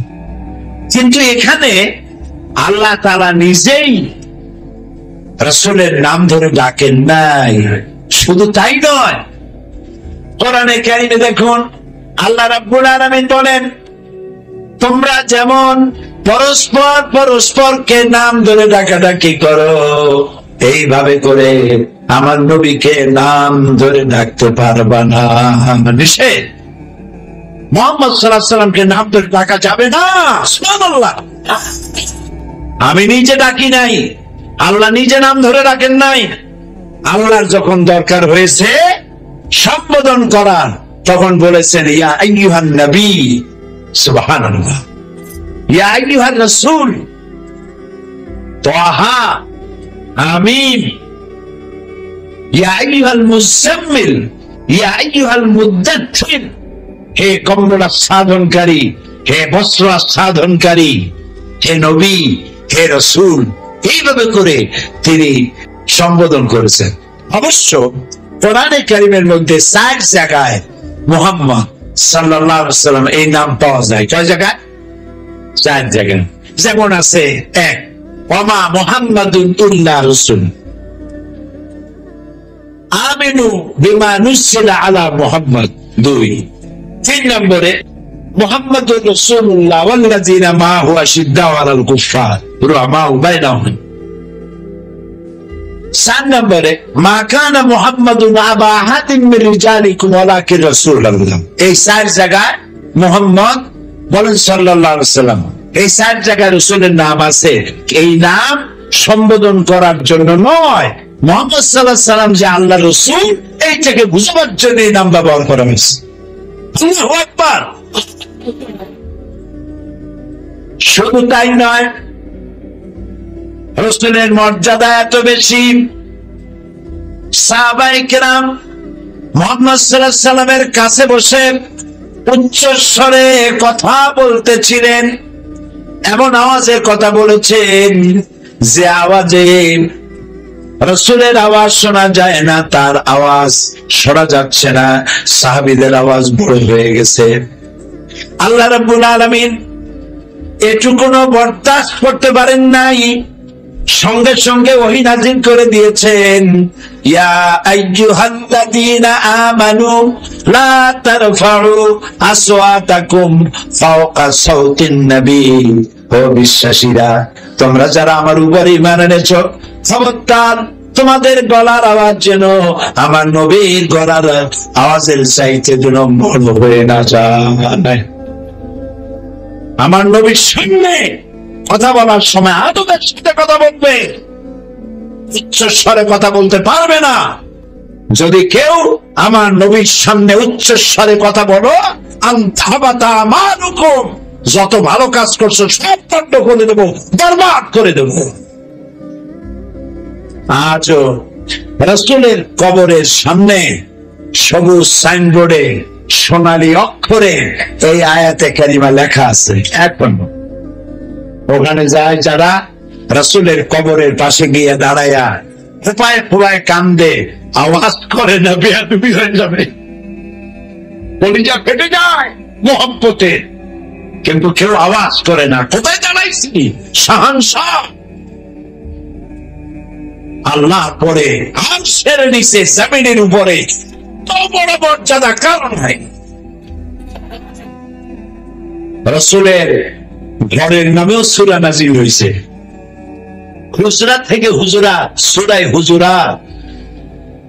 রাসূলুল্লাহ আরাম ফরমাচ্ছিলেন দুপুর বেলায়, একজন এসে দরজা নক করেছে, ডেকেছে, রাসূলুল্লাহ আয়াত নাযিল করেছেন। আল্লাহ তাআলা আয়াত নাযিল করেছেন, বলেছেন এই লোকগুলি কি এতটুকুন আকল নাই? তারা কি একটু অপেক্ষা করতে পারতো না যে রাসূলুল্লাহ বিশ্রাম শেষ করে তারপরে বেরোবেন আর এরপরে কথা বলবে? কেন তারা অপেক্ষা করলো না? কেন ডাকাডাকি করলো? সুবহানাল্লাহ কইতে ইচ্ছা করে না? কি বিশাল ব্যক্তিত্ব, কি আজীব পার্সোনালিটি, আল্লাহ নিজে সম্মান করতেছেন। সুবহানাল্লাহ। আপনার আমার চরিত্রের ক্যারেক্টার সার্টিফিকেট কে দেয়? আরে তুই বুঝে না, শোনে না, আপনার আমার চরিত্রের সার্টিফিকেট দেয় চেয়ারম্যান, মেম্বার, এমপি, মন্ত্রী, ম্যাজিস্ট্রেট। ওর নিজেরই চরিত্রের বেলায় নেই, আর একজনের ক্যারেক্টার সার্টিফিকেট দেয়। মুহাম্মদ সাল্লাল্লাহু আলাইহি ওয়াসাল্লামের ক্যারেক্টার সার্টিফিকেট কে দিয়েছেন? আল্লাহু আকবার। আল্লাহ রাব্বুল আলামিন রাসূলের ক্যারেক্টার সার্টিফিকেট দিচ্ছেন, ওয়া ইন্নাকা লাআলা খুলুকিন আযীম। হে নবী, আপনি মহান চরিত্রের উপরে প্রতিষ্ঠিত। মহান চরিত্র, উত্তম চরিত্রের উপরে প্রতিষ্ঠিত। রাসূলুল্লাহ নিজে বলেছেন, ইন্নী বুইসতু লিউতাম্মিমা মাকারিমাল আখলাক, চরিত্রকে পূর্ণতায় পৌঁছে দেওয়ার জন্য আমি প্রেরিত হয়েছি। কারে কয় চরিত্র? পার্সোনালিটি, ব্যক্তিত্ব কারে কয়? একজন সাহাবীকে রাসূল বললেন, তুমি এই কামটা করলে না কেন? রাসূলুল্লাহ, সাহাবী বললেন, ইয়া রাসূলুল্লাহ, আমি তো বুঝি নাই, আপনি যদি চোখের ইশারা আমাকে বলতেন তো আমি তো কামটা করে ফেলতাম। রাসূলুল্লাহ বললেন, চোখের ঠারে ঠরে কাজ করা নবুয়তের শান নয়। চোখ ঠিক মেরিয়া চোখের কোনা দিয়ে কথা বলা, এটা নবুয়তের শান নয়। সুবহানাল্লাহ, সুবহানাল্লাহ। ভালোবাসা দিয়ে মানুষ পাগল বানায় ফেলাইছে। বোমা মেরে ইসলাম কায়েম করেন আল্লাহর রাসূল। বোমা মেরে আল্লাহর আইন যারা আল্লাহর আইন প্রতিষ্ঠিত করতে চায়, তারা মুসলমান তো দূরের কথা, মানুষ নয়, তারা মুসলমান।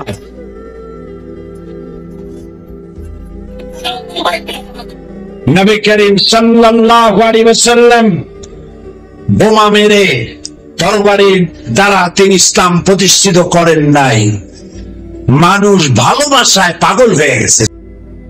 আল্লাহর নবী বলেছেন, মান তারাকা সালাতান মুতাআম্মিদান ফাকাদ কাফারা, ইচ্ছে করে যে নামাজ ছেড়ে দিল কাফের হয়ে গেল। বলেন নাউযুবিল্লাহ, সবাই বলেন নাউযুবিল্লাহ।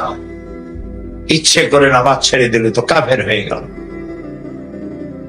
প্রিয় ভাই সব, লা দীনা লিমান লা সালাতা লাহু, যে ব্যক্তি নামাজ পড়ে না তার কাছে দিন নাই, ধর্ম নাই, ইসলাম নাই, কিচ্ছু নেই। তা নামাজ না পড়লে কি হয়ে যাবে বলেন তো, আপনারা বলেন। রাসূলুল্লাহ বলেছেন নামাজ না পড়লে কি হবে।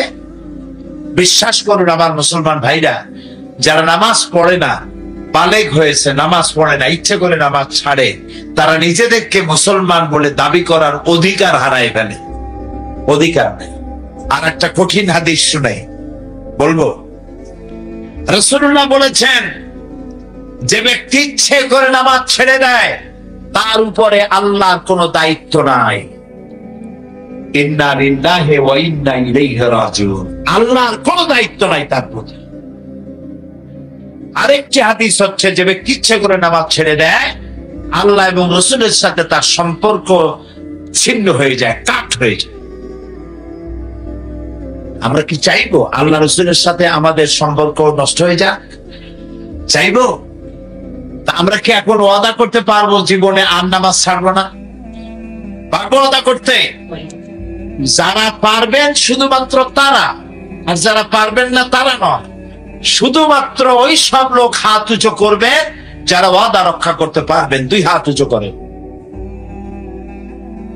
সবাই বলেন, বলেন ইয়া আল্লাহ, তোমার পবিত্র নামে ওয়াদা করি, শপথ করি, কসম করি, যতদিন পর্যন্ত মালাকুল মউত আমার মাথার কাছে না আসতেছে ততদিন পর্যন্ত ফরজ নামাজ, ফরজ রোজা আর ছাড়বো না, আর ছাড়বো না, আর ছাড়বো না।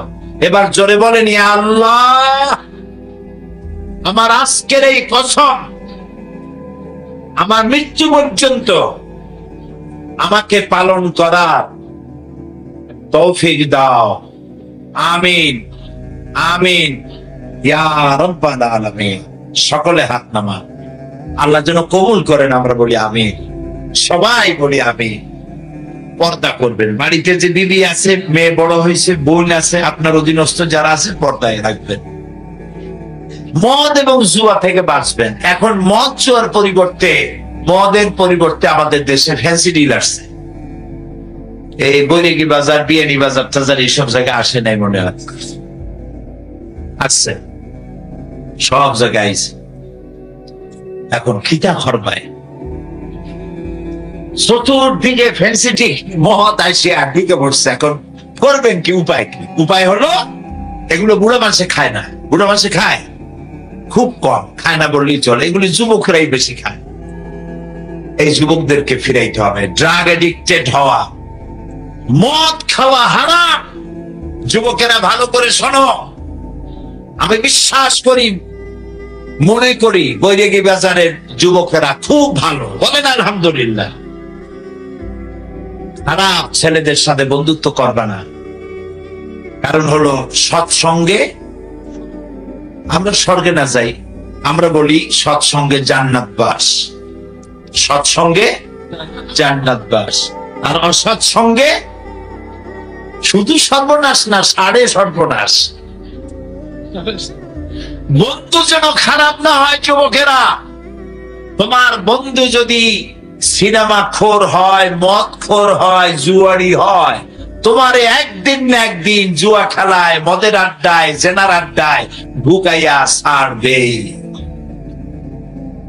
আর তোমার বন্ধু যদি নামাজি হয়, আজ হোক কাল হোক, হাতে ধরে হোক পায়ে ধরিয়ে হোক, তোমার একদিন মসজিদে ঢুকাবে। সুবহানাল্লাহ, সুবহানাল্লাহ। এই জন্য বন্ধু বানাইতে ভুল করবে না যুবকেরা। ভালো ভালো ছেলেদের সাথে বন্ধুত্ব করবে।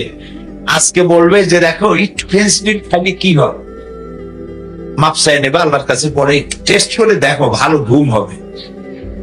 নিজের রাজা রাজা, নায়ক নায়ক, জি একটা জ্যাকসন জ্যাকসন ভাব হবে।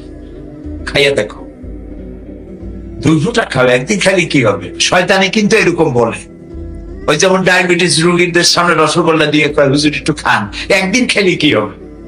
তো রসগোল্লাটা খাইলো, তারপরে যখন চানে কয় যে আমি ডায়াবেটিস রুগী, এই চায়ের মধ্যে চিনি দিয়ে না, খাইছি কিন্তু রসগোল্লা। শয়তান বুদ্ধি কত আয়, ওর সাথে পারবেন না তো, এর সাথে পারবেন না বুদ্ধি করিয়া। সেই জন্য আল্লাহর কাছে সাহায্য চাইতে হবে। আউযু বিল্লাহি মিনাশ শাইতানির রাজিম। যুবকেরা,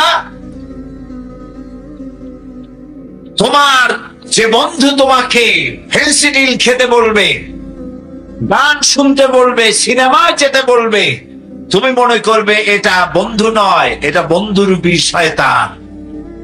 এটা বন্ধু নয়, এটা বন্ধুরূপী জোরে বলো শয়তান। আর যে বন্ধু তোমার বলবে চলো ভাই নামাজে রক্ত হয়েছে, এতক্ষণ তো গল্প করলাম, এতক্ষণ তো খেলাধুলা করলাম, আজান হয়ে গেছে, চলো ভাই নামাজ পড়ে আসি, তারপর আবার খেলবো নে, তুমি মনে করবে এটা বন্ধু না, এটা ফেরেশতা। সুবহানাল্লাহ। এই জন্য বন্ধুত্ব করতে হবে ভালো ছেলে পেলের সাথে।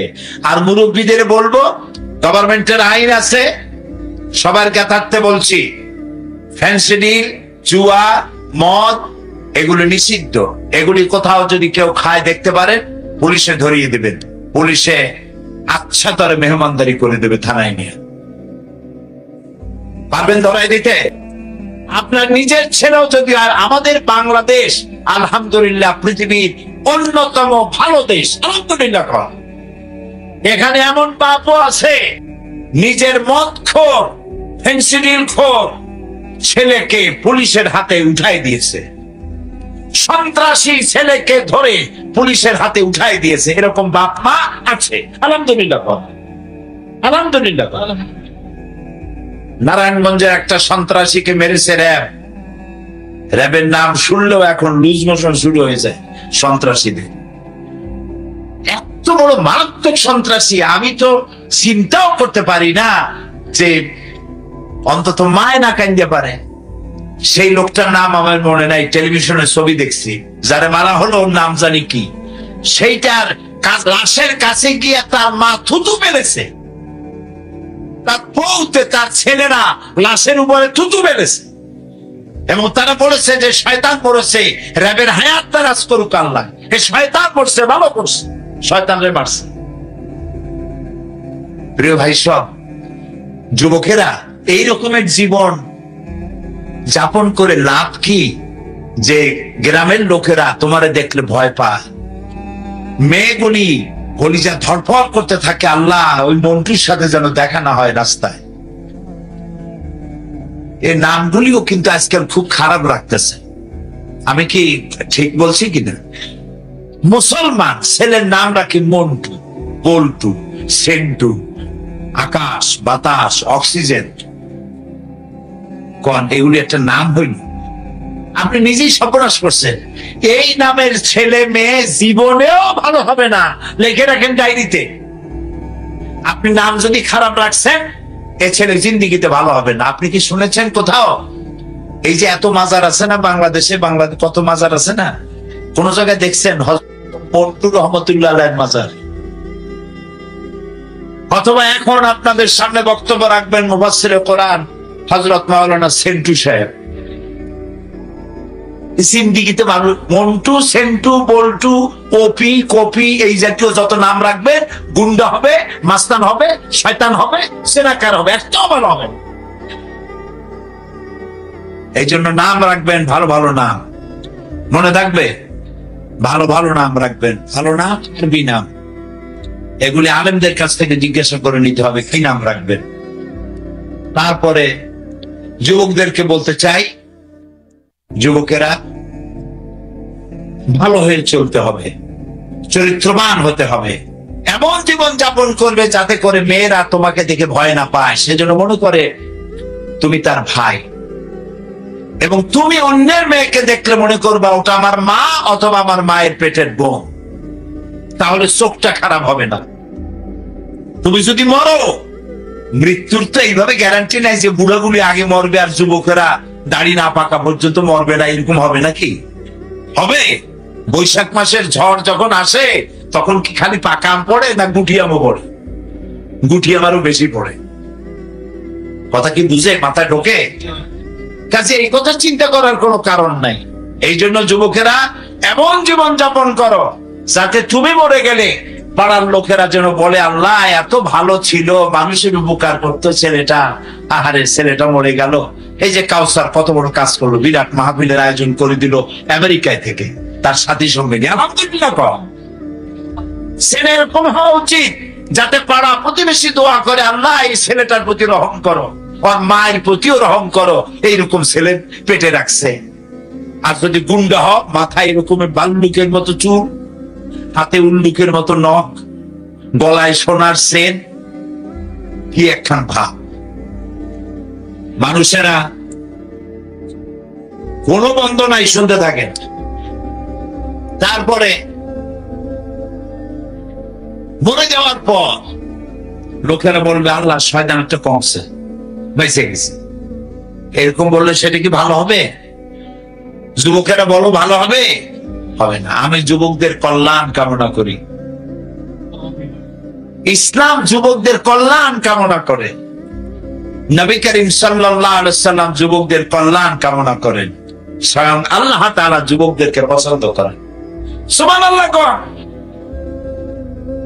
রাসূলুল্লাহ বলেছেন কিয়ামতের দিন আরশের নিচে, যেদিন আরশের ছায়া ছাড়া কোনো ছায়া থাকবে না, সেই দিন আরশের নিচে 7 শ্রেণীর লোকদের জায়গা করা হবে। কয় শ্রেণী? 7 শ্রেণী। ওর মধ্যে একটা হলো শাবুন নাশা ফি ইবাদাতিল্লাহ, ওই সব যুবক যারা রাত কাটায়ছে আল্লাহর ইবাদতের মধ্য দিয়ে। সুবহানাল্লাহ। সুবহানাল্লাহ। তো আসতে কোন কা যুবকদের এই ফজিলত, যুবকদের এই ফজিলত শুনিয়া যারা বুড়া মানুষ তারা কি রাগ করতেছেন? আমরা তো ওই বয়স পার হয়ে আসছি, ঠিক না ভাই? এই জন্য যুবকদের উপরে আল্লাহ তাআলা বেশি খুশি, কারণ হচ্ছে যুবক বয়সে ইবাদতের বয়স। বুড়া হইলে ইবাদত করবো এই কথা মনে করো না, কারণ বুড়া হইলে সারা রাত ঘুম আসে না, কাশতে কাশতে অস্থির, চোরেরাও বাড়ির কাছে আসতে পারে না। হ্যাঁ, খালি কাশে। বুড়া হইলে পরে সোজা হয়ে দাঁড়ানো যায় না, কোমর ব্যথা করে, হাঁটুতে ব্যথা করে সেজদা দিতে। যুবক বয়স হলে ইবাদতের বয়স না, সেজদা দাও আল্লাহরে, সুবহানাল্লাহ। কারে সেজদা দিবে? আল্লাহরে। বেহেশতে যাওয়া খুব কঠিন কাজ না, খুব সহজ। হালাল খাও, হারাম খাইও না, মিথ্যা কথা বলো না, সত্য কথা বলো, ওজনে কম দিও না, খাদ্যে ভেজাল দিও না, বউরে পর্দায় রাখো, জমিনের আল ঠেলো না, হজ ফরজ হইলে হজ করে এসো, কিয়ামতে বেহেশতে চলে যাবো। সামান্য এই কিছু কাজ করলে হবে, কিন্তু এইসব আমল বাদ দিয়া, এইসব কাজ বাদ দিয়া দাঁড়িয়ে আছে, টুপি আছে, নামাজ পড়তেছি কিন্তু আকাম করতেছি, জান্নাতে যাওয়া যাবে না। জান্নাতে যাওয়া যাবে না। উদখুলু ফিস সিলমি কাফা, ইসলামের মধ্যে পরিপূর্ণভাবে দাখিল হয়ে যাও। আমরা যদি সবাই ইসলামের মধ্যে পরিপূর্ণ দাখিল হইতে পারি, আমাদেরকে কেউ মারতে পারবে না। সুবহানাল্লাহ।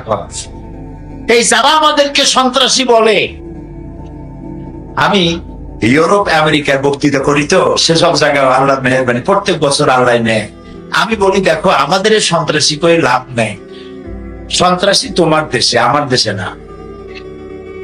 এই যে ইউরোপ আমেরিকা বেলা 4টার সময় সব মার্কেট বন্ধ হয়ে যায়, কোন মার্কেট খোলা থাকে না, ইমার্জেন্সি কয়েকটা ফার্মেসি ছাড়া আর কিছু খোলা থাকে না, সব বন্ধ।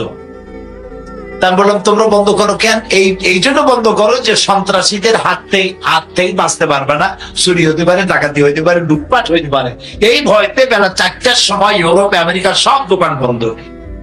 আমার দেশে যাও তো, এই যে সন্ত্রাসী কই আমাদের এত কাল দাও, আমাদের দেশে যাও, বিয়ানী বাজার, বৈরাগীর বাজার, বৈদ্যের বাজার, হবিগঞ্জ, কুলাউড়া, তারপরে এই লালখা বাজার, এরপরে তাজপুর, বিশ্বনাথ, লালা বাজার, গোয়ালা বাজার, এইসব জায়গাগুলি দেখে আসো তো। রাত 2:30, 2টা, 3টে পর্যন্ত আমাদের দেশের বাজারে কেনা বেচা হয় না?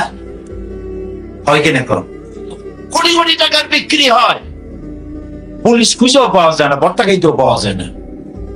ওই সেখানে তো এই ধরনের সন্ত্রাসী আমরা দেখি না। আমাদের দেশে সন্ত্রাসী যায় এখন যা শুরু হয়েছে, এগুলো সংক্রামিত অন্য কোন জায়গায় থেকে আসা, এখান থেকে না, এগুলি রাজনৈতিক ষড়যন্ত্র। কথা বুঝতে পেরেছেন? আমাদের দেশের লোক ভালো, সব থেকে ভালো, আলহামদুলিল্লাহ। শুনে বলেন আলহামদুলিল্লাহ। আমরা যদি ভালো মুসলমান হইতে পারি, কেউ আমাদের মারতে পারবে না। ইসলাম সন্ত্রাসে বিশ্বাস করে না, কোনদিন করে না। আমাদের দেশে সন্ত্রাসী কাজগুলি যারা করছে, আমরা আল্লাহ তাআলাকে বলবো যে আল্লাহ তাআলা তুমি দয়া করে ওদেরকে ধরায় না। বলেন আমিন, সবাই বলেন আমিন। আল্লাহ এদেরকে জনগণের সামনে ল্যাংচা বানায় না, যেন মানুষেরা চিনতে পারে ওরা কারা। প্রিয় ভাই সব, আমাদের দেশ সুন্দর দেশ। এই দেশে আমরা হিন্দু মুসলমান সুন্দরভাবে বসবাস করছি। এত সুন্দর দেশ আর হয় না। মক্কা মদিনা আমার সব থেকে বেশি প্রিয়, আর দেশ হিসেবে বাংলাদেশ আমার সব থেকে প্রিয়। আলহামদুলিল্লাহ, আমরা এখানে খুব শান্তিতে আছি। আপনারা একটা মাদ্রাসা করেছেন, আমার তো দেখে চোখ জুড়ায় গেছে। এই রকমের গ্রামের মধ্যে এত সুন্দর মাদ্রাসা করছেন, আলহামদুলিল্লাহ কর। একবার চলে বলেন আলহামদুলিল্লাহ। এই মাদ্রাসাটা আলেম পর্যন্ত চালু আছে। আপনাদের ছেলে মেয়েরা যাতে এখান থেকে ফাজেল পাস করতে পারে, ফাজেল পাস করা মানে ডিগ্রি পাস করা, বিএ পাস করা। বর্তমান সরকার এটাকে ডিগ্রি করার জন্য, ফাজেলকে ডিগ্রির মান, কামেলকে মাস্টার্সের মান দেওয়ার জন্য সরকার এখন সক্রিয়ভাবে চিন্তা ভাবনা করছে। আমি আশা করি শীঘ্র হয়ে যাবে ইনশাআল্লাহ। আপনাদের এই মাদ্রাসাটা ফাজিল করার জন্য মাদ্রাসার প্রিন্সিপাল সাহেবকে আমি বলেছি, আপনারা আমার সাথে যোগাযোগ করবেন, আমার হাতে যেটুকু আছে আমি করে দেবো ইনশাআল্লাহ, যাতে আপনাদের মাদ্রাসাটা যাতে ফাজিল হতে পারে সে চেষ্টায় আমার ত্রুটি থাকবে না ইনশাআল্লাহ। আমি আপনাদেরই একজন, আমি আপনাদেরকে অন্তর দিয়ে ভালোবাসি। সিলেটের মানুষদেরকে আমি অন্তর দিয়ে ভালোবাসি। এই জন্য সিলেটের মানুষদের মধ্যে অতিথি পরায়ণতা এবং আলেম ভক্তি এত বেশি বাংলাদেশে খুব কম আছে, আলহামদুলিল্লাহ। এবং এটা কেন হয়েছে সেটারও ব্যাখ্যা আমি তালাশ করেছি যে এতটা হলো কেন। এর কারণ হচ্ছে এইখানে আল্লাহ তাআলার বহু আউলিয়ায়ে কেরাম এই দেশে, এই এলাকায় চলে বেড়াইছেন, সফর করেছেন, আলহামদুলিল্লাহ সফর করেছেন। তাদের পদচারণা আর আলেম ওলামাও তাদের বরকতে বহু আলেমের পয়দা হয়েছে এই সিলেটের মাটিতে। সিলেটের মাটিও ভালো, সিলেটের মানুষও ভালো, আলহামদুলিল্লাহ। বড় বড় আলেম এই ময়দানে পয়দা হয়েছে, বড় বড় ওলিউল্লাহ এই মাটিতে শুয়ে আছে, সুবহানাল্লাহ। কাজী আমরা যেন আমাদের জীবনটাকে সুন্দর করতে পারি, ভাগ্যটাকে সুন্দর করতে পারি, আল্লাহ সেই তৌফিক আমাকে হযরত শাহজালাল রাহমাতুল্লাহ আলাইহি আমাকে কিয়ামতে কিছু করতে পারবেন না। আমার কপাল আমাকে নিজেকে গড়ে নিতে হবে। কথা কি বুঝছেন? হযরত শাহজালাল তো দরকেনার, দূরের কথা। নবী করিম সাল্লাল্লাহু আলাইহি ওয়াসাল্লামকে আল্লাহ তাআলা বলেছেন, হে নবী আপনি বলেন, আহলে বাইতদেরকে বলেন যে আমি তোমাদের কোনো উপকারে আসবো না। আমি জানি না কিয়ামতে আমার সাথে আল্লাহ কি ব্যবহার করবেন, এবং আমি এও জানি না আল্লাহ তোমাদের সাথে কি ব্যবহার করবেন। ওরা এরপরে রাসূলুল্লাহ হযরতে ফাতেমা, হযরত আলী, হাসান, হোসেন, আহলে বাইত সকলকে ডেকে বললেন, ও ফাতেমা, রাসূলুল্লাহর মেয়ে হিসাবে কিয়ামতে তোমার কোনো ফায়দা নেই।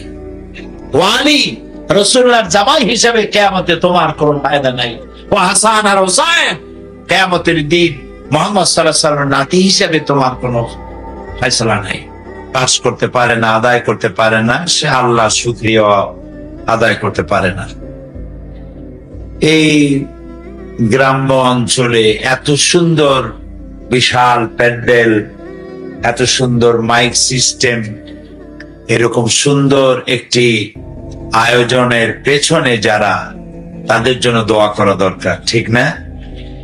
আপনাদের এলাকার কৃতি সন্তান যারা প্রবাসে রয়েছেন, আমেরিকায়, ইংল্যান্ডে, বিশেষ করে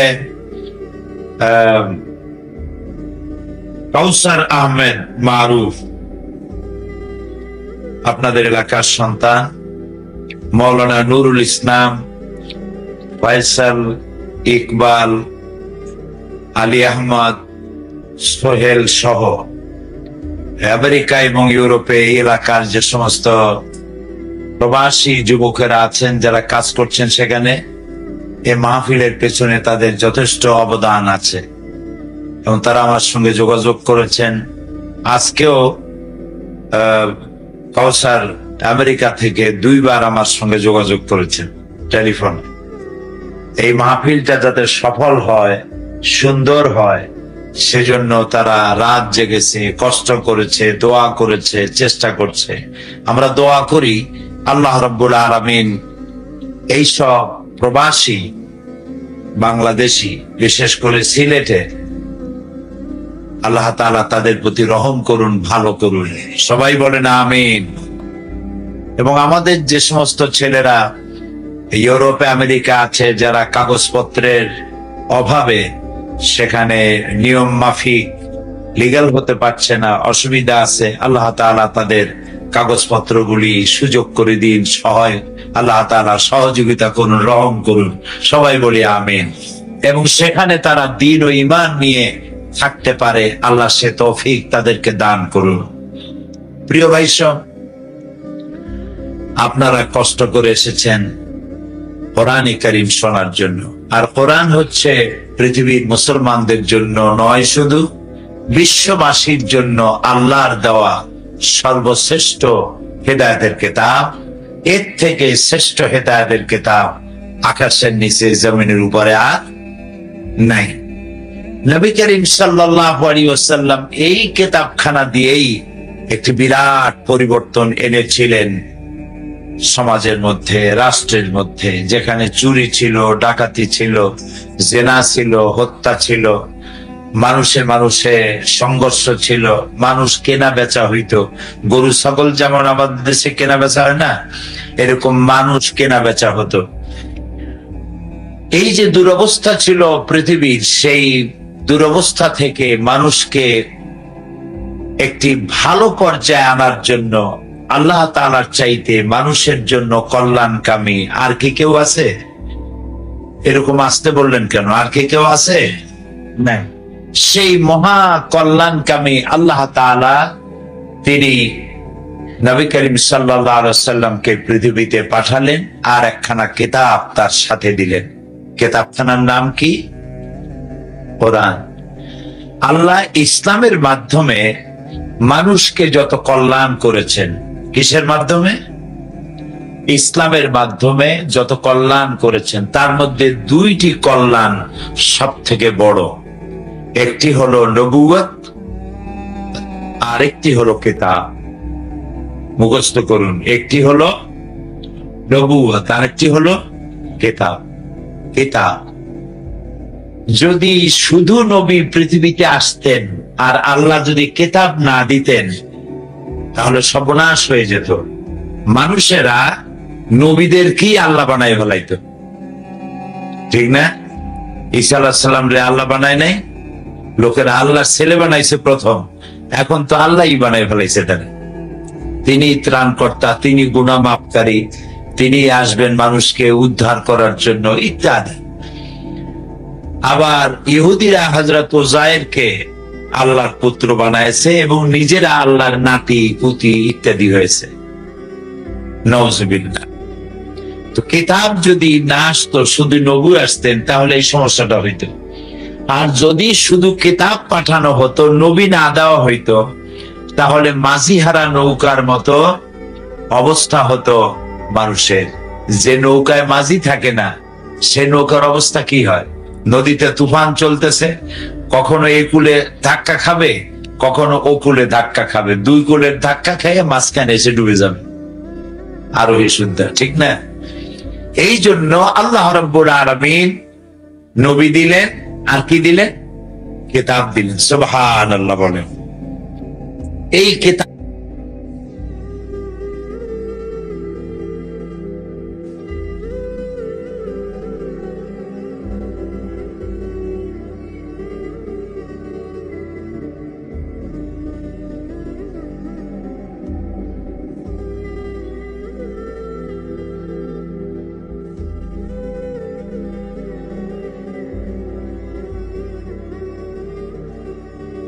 করিম সাল্লাল্লাহু আলাইহি ওয়াসাল্লাম হেরা পাহাড় থেকে নেমে এলে আর সাথে আনলেন একটা পরশ পাথর। এটি এমন একটি পরশ পাথর যে তার সাথে লোহা লাগলো, লোহা সোনা হয়ে গেল, পাথর লাগলো, পাথরগুলি ডায়মন্ড হয়ে গেল। এরকম একটা পাথরের কথা শুনাই, যিনি পাথর ছিলেন হীরকখণ্ড হয়ে গেলেন। তার নাম ওমর। তার নাম ওমর। যখন তিনি কাফের ছিলেন, জাহেল ছিলেন, এবং চিন্তা করুন যে কতটা জাহিল হলে পরে একজন নবীকে হত্যা করতে একটা মানুষ আসতে পারে, কতটা জাহিল, কত অজ্ঞ, কত মূর্খ, কত নাদান হলে পরে আল্লাহ নবী হত্যা করতে আসতে পারে, চিন্তা করতে পারেন? আচ্ছা, সেই মানুষটি যখন নবীকে হত্যা করতে আসলেন, তখন তার কানের মধ্যে কোরআন ঢুকে গেল। কানের মধ্যে কি ঢুকলো? তিনি যখন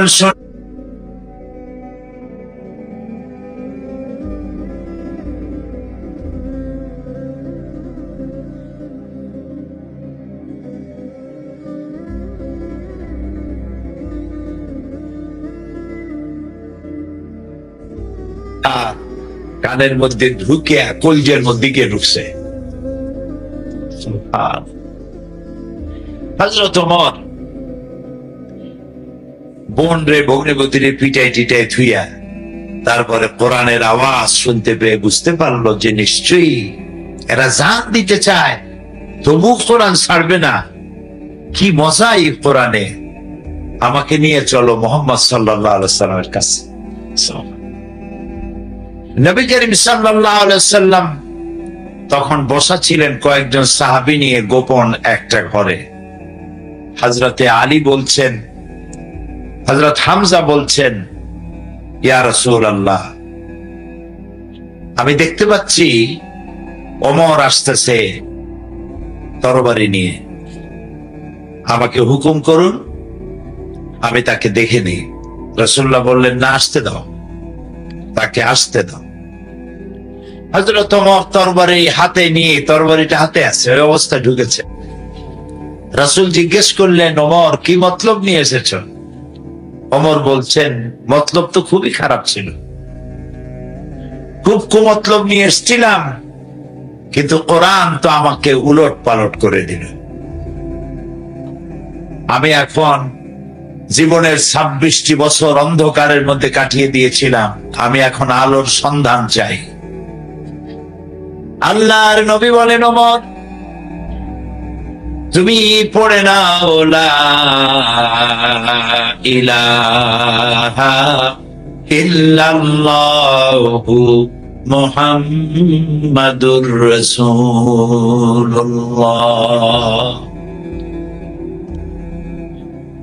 হযরত ওমর ছিলেন একটা বাল্ব, শুধু বাল্ব। এখন একটা বাল্ব 1000 পাওয়ারের যদি হয়, সে কোনো ফায়দা দিতে পারবে না। ওর সাথে কি যোগ করতে হবে? বিদ্যুতের সংযোগ দিতে হবে। হযরত ওমর ছিলেন লক্ষ কোটি পাওয়ারের একটা বাল্ব। এই বাল্বের সাথে ঈমান নামক বিদ্যুতের কানেকশন হয়ে গেল, এবার জ্বলে উঠল দপ করে। হযরত ওমর রাদিয়াল্লাহু তাআলা আনহু জিজ্ঞেস করলেন, হে রাসূল, যে দ্বীনের উপর ঈমান আনলাম, এ দ্বীন কি হক? রাসূলুল্লাহ বলছেন, হ্যাঁ, এটা হক। যে আল্লাহর উপরে অদেখা আল্লাহরে বিশ্বাস করলাম, যারে আমিও দেখিনি, আমার বাবাও দেখে নাই, আল্লাহ কি হক? রাসূলুল্লাহ বললেন, হক। হে রাসূল, আপনার উপরে যে আখিরি জামানার নবী হিসেবে বিশ্বাস করলাম, আপনি কি হক? রাসূলুল্লাহ বললেন, আমি নবী হক। হযরত ওমর বললেন, আল্লাহ হক, কোরআন হক, দ্বীন হক, নবী হক, তাহলে ইসলামের দাওয়াত এই গোপনে কেন? আপনি আমাকে হুকুম করুন, এ দাওয়াত আমি কাবার সামনে গিয়ে দাঁড়ায় দেব। রাসূলুল্লাহ হুকুম করলেন, হযরত ওমর কাবার সামনে আসলেন। কাবা শরীফের সামনে এসে হযরত ওমর বলেন, হে কুরাইশের নেতারা, শোনো, তোমাদের দ্বারা প্ররোচিত হয়ে আমি আল্লাহর নবীকে হত্যা করতে আসছিলাম, কিন্তু আমি নবীকে হত্যা করতে পারি নাই। নবীর তাওহীদের তরবারিতে আমার জাহালাতের কল্লা কাটা গিয়েছে, আমি মুসলমান হয়ে গিয়েছি। এখন যদি ইসলামের বিরুদ্ধে কেউ টু শব্দ করো, যদি বাধা দিতে আসো, আমার তরবারি তারে ক্ষমা করবে না। যেই তরবারিটা ছিল ইসলামের বিরুদ্ধে, সেই তরবারিটা চলে আসলো ইসলামের পক্ষে। সুবহানাল্লাহ। এখন এই পাথর লোহা রূপী ওমর কি হয়ে গেলেন দেখেন। রাসূলুল্লাহ বললেন, এক পর্যায়ে গিয়ে এক সময় রাসূলুল্লাহ বললেন, লা নবিয়্যা বা'দি ওয়ালা রাসূলা, আমার পরে নবীও হবে না, আমার পরে রাসূলও হবে না। আমার পরে যদি আল্লাহ কাউকে নবী বা রাসূল বানাতেন, লাকানা ওমর, ওমরের আল্লাহ নবী বানাই দিতেন। দেখলেন এই কোরআন শরীফ কি পারে? দেখতে পারলেন? সুবহানাল্লাহ বলবেন না? এই কোরআন কি বানাই দিল? লোহারে সোনা বানাইলো, সোনারে হীরক খণ্ডে পরিণত করে দিল। এখন দেখেন হযরত ওমর কোথায় চলে গেছেন? রাসূলুল্লাহ নাই, হযরত আবু বকরও নাই। এখন হযরত ওমর রাদিয়াল্লাহু তাআলা আনহু তিনি হয়েছেন মুসলিম জাহানের খলিফাতুল মুসলিমিন, আমিরুল মুমিনিন, অর্ধেকটা পৃথিবীর বাদশাহ, প্রেসিডেন্ট। হযরত আলী রাদিয়াল্লাহু তাআলা আনহু বলেন, এই সময় আমি একদিন রাত্রে স্বপ্নে দেখছি যে আমি যেন রাসূল করিম সাল্লাল্লাহু আলাইহি ওয়াসাল্লামের পেছনে ফজরের নামাজ পড়ছি। এটা কি দেখতেছেন তিনি? স্বপ্ন। ফজরের নামাজ শেষ হয়ে গেছে, রাসূলুল্লাহ সালাম ফিরে পিছনের দিকে ফিরে বসছেন। মাসনুন দোয়াগুলি সাহাবায়ে কেরাম পড়া শুরু করেছে। হযরত আলী বললেন, আমিও সুন্নত দোয়াগুলি পড়ে বেরিয়ে গেছি মসজিদ থেকে। যেই না বেরোলাম, তখন দেখি মসজিদের দরজার কাছে এক বুড়ি দাঁড়ানো, হাতে বড় একটা পাত্র খরমা ভরা। বুড়ি বলছে, আলী, তুমি এই ঘরের মধ্যে, মসজিদের মধ্যে আবার ঢোকো, এই পাত্রটা নিয়ে যাও, এর মধ্যে আমার নতুন বাগানের খরমা ভরা।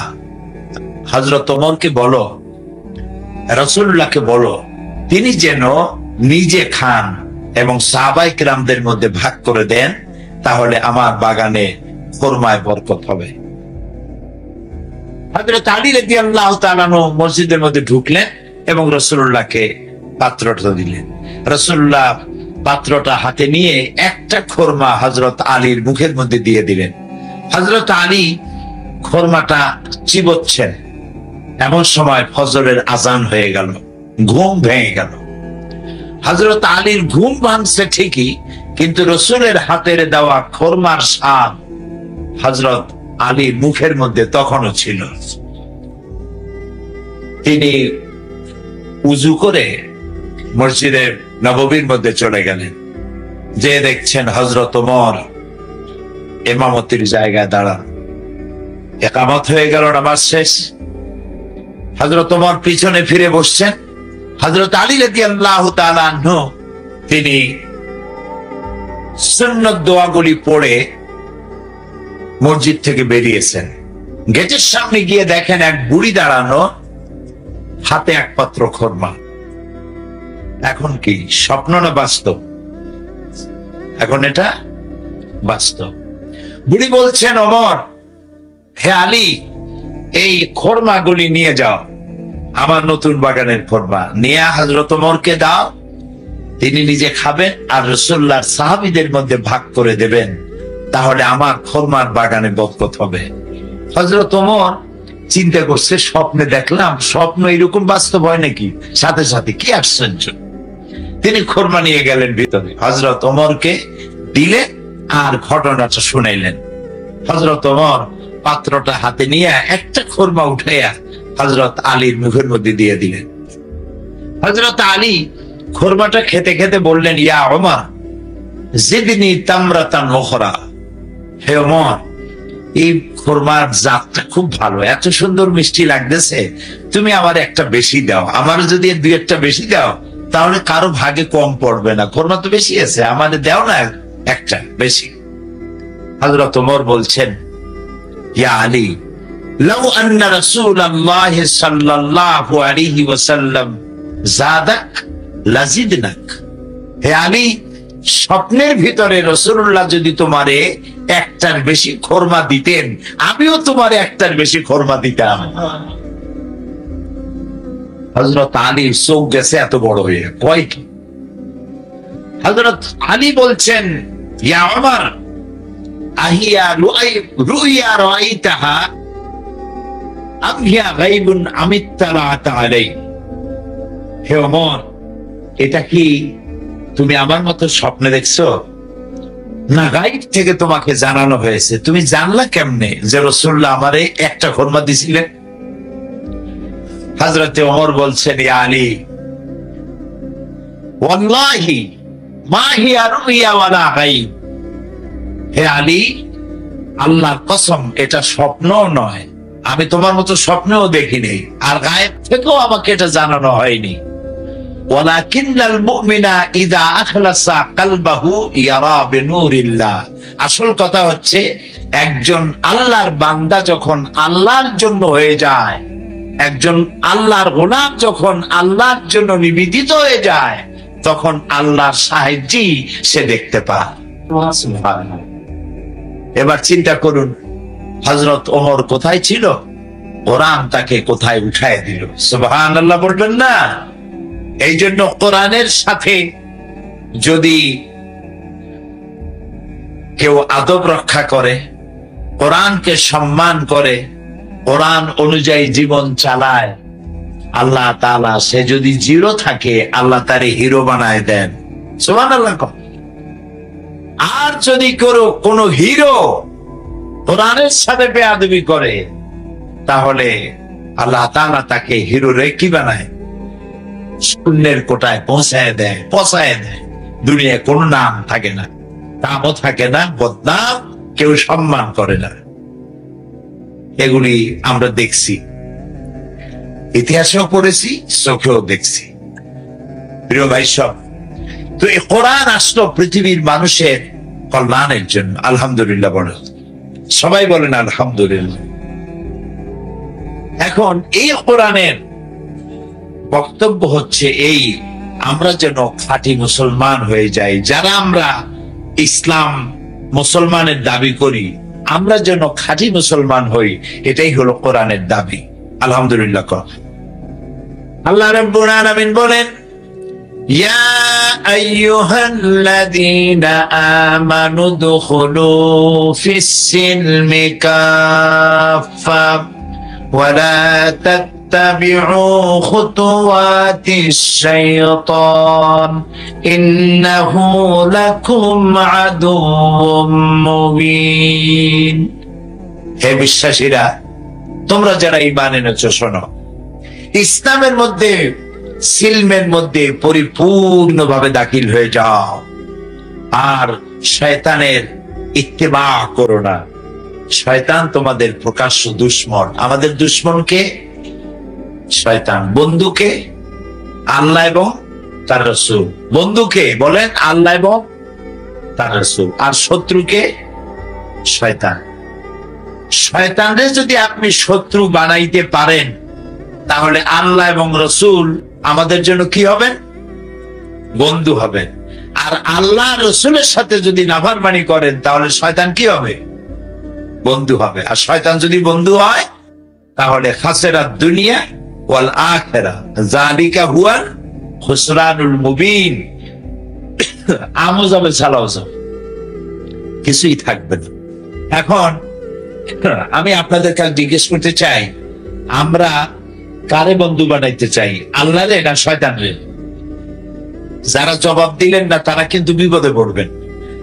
কোন কোন প্রশ্ন আছে সাথে সাথে জবাব দিতে হয়, তা না হলে ফেরেশতারা গরম চোখে তাকায়, এর বেটা কথা কয় না কেন? কথা বুঝছেন না? ফেরেশতারা আছে না আমাদের মধ্যে? আছে।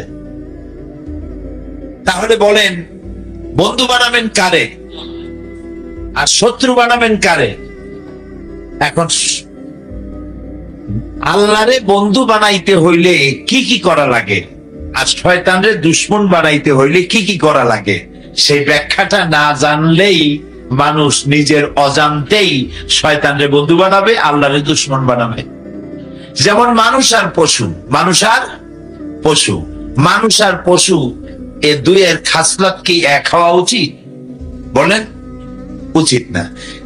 কিন্তু মানুষ যদি না জানে পশুর চরিত্র কি, এটা যদি মানুষের না জানে, তাহলে সে অজান্তেই পশুর কাজ সে করে বসবে। যেমন মুসলমান আর কাফের, মুসলমান যদি না জানে ইসলাম কি আর কুফরি কি, তাহলে সবের নিয়তেই সে কুফরি করবে, শিরক করবে, বেদাত করবে। কথা কি বুঝে আসতেছে? কথা কি বোঝেন? আলহামদুলিল্লাহ, বুঝলেই ভালো, আর না বুঝলে বেড়া ছাড়া হবে, না হয় ছাড়া বেড়া হবে, ঠিক না? প্রিয় ভাই সব, আল্লাহ তাআলা বলছেন ইসলামের মধ্যে পরিপূর্ণ দাখিল হ। আমাদেরকে বলতেছে, বলেন তো কাদেরকে বলতেছে? আমাদেরকে বলতেছে। এখন আমরা তো সবাই মুসলমান এবং ইমানদার। ইমানদারদেরকে বলছেন ইসলামের মধ্যে ঢোকো। কারণ হলো এই আল্লাহ রাব্বুল আলামিন বলেন, وَمِنَ النَّاسِ مَن يَقُولُ آمَنَّا بِاللَّهِ وَبِالْيَوْمِ الْآخِرِ وَمَا هُمْ بِمُؤْمِنِينَ।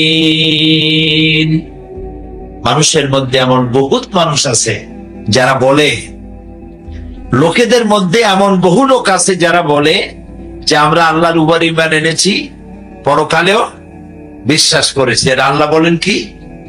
ওমা হুম বিমুমিনিন, এরা মুমিন না। এগুলো কি? মুমিন না। তো আল্লাহ তাআলার উপরে ঈমান আনার পরে আল্লাহ তাআলা বলছেন এরা মুমিন না। কারণ হলো ঈমানের দাবি করেছি কিন্তু ঈমানের কাম করে না। বহুত মুসলমান এমন আছে, নামাজ পড়ে, রোজা রাখে, কিন্তু জমিনের আইন ঠেলে। অবশ্য বৈরাগী বাজারে এরকমের লোক নাই, জমিনের আইন ঠেলানো আছে, ঠেলে। নামাজ পড়ে রোজাও রাখে, ওজনে কম দেয়। নামাজ পড়ে রোজাও রাখে, খাদ্যে ভেজাল দেয়। নামাজ পড়ে রোজাও রাখে, বউর বেপর্দা রাখে। নামাজ পড়ে রোজাও করে, হজও করে, কিন্তু মিথ্যা কথা বলে, ওয়াদা খেলাপ করে, আমানতের খেয়ানত করে। এরকম লোক আছে। তাহলে বুঝতে হবে যে ঈমানের দাবি করলে ঈমানদার হওয়া যায় না যতক্ষণ পর্যন্ত ঈমানের শর্তগুলি পালন করা না হয়। ঈমানের শর্ত পালন করতে হবে। প্রিয় ভাই সব, আল্লাহ তাআলা বলছেন পরিপূর্ণরূপে ইসলামের মধ্যে দাখিল হয়ে যাও। মিথ্যা কথা বলো না। মিথ্যা কথা হচ্ছে গুনার মা। মিথ্যা কথা কি? সবাই বলে গুনার মা। মিথ্যা কথা বলা কবিরা গুনাহ। এই মিথ্যা কথায় কথায় মানুষ মিথ্যা কথা বলে, নাউযুবিল্লাহ। মিথ্যার মা, মিথ্যাকে গুনার মা বলা হয় কেন? মা বলা হয় এই জন্য, মায় বাচ্চা দেয়। মায় কি দেয়? বাচ্চা দেয়। একটা মিথ্যা কথা বললে অন্তত ওই মিথ্যাটাকে জাস্টিফাই করার জন্য, সত্য বানাবার জন্য আরো 100টা মিথ্যা কথা বলা লাগে। তাহলে মিথ্যায় আরো বাচ্চা দিল না? এই জন্য ওটা মিথ্যা হচ্ছে গুনার মা। এটা কবিরা গুনাহ। অন্তত হাসতে হাসতে আমাদের লোকেরা এই কবিরা গুনাহ করে।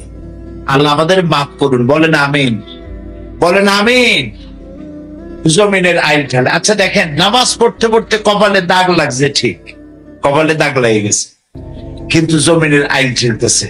এই জমিনের আইল ঠেলিয়া, কতখানি ঠেলিয়া কত টাকা কামাই করবেন, কয়টা বাড়ি বানাবেন এ দিয়ে? মরবেন যখন, তখন জায়গা কতটুক পাবেন? 3.5 হাত। তো এই 3.5 হাত জায়গার মধ্যে সকলকে যাইতে হবে। মাটি আপনি খাইতে পারবেন না, মাটি আপনারে খাবে। এটা সত্য কিনা?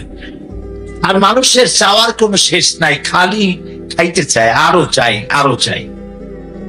আল্লাহর নবী বলেছেন, লাউ কানা লিইবনি আদামা ওয়াদিন মিন যাহাবিন লাহাব্বা ইয়াকুনা লাহু সানিন। আল্লাহর নবী বলেন, আদম সন্তানকে যদি একটি মাঠ ভরে স্বর্ণ দেওয়া হয়, সে বলবে আমাকে যদি আরো একটা মাঠ ভরে যদি সোনা দেওয়া হতো ভালো হতো। আল্লাহর নবী বলেন, আদম সন্তানের পেট কবরের মাটি ছাড়া কোনো জিনিস দিয়া ভরবে না। কবরের মাটি দিয়েই শুধু ভরবে। মানুষ শুধু খাই খাই খাই খাই করতেই থাকে। এই আপনার যতটুকুন দুনিয়ার সৌন্দর্য আমাদের দরকার, দুনিয়ার সৌন্দর্য দরকার, আল্লাহ শিখাই দিয়েছেন।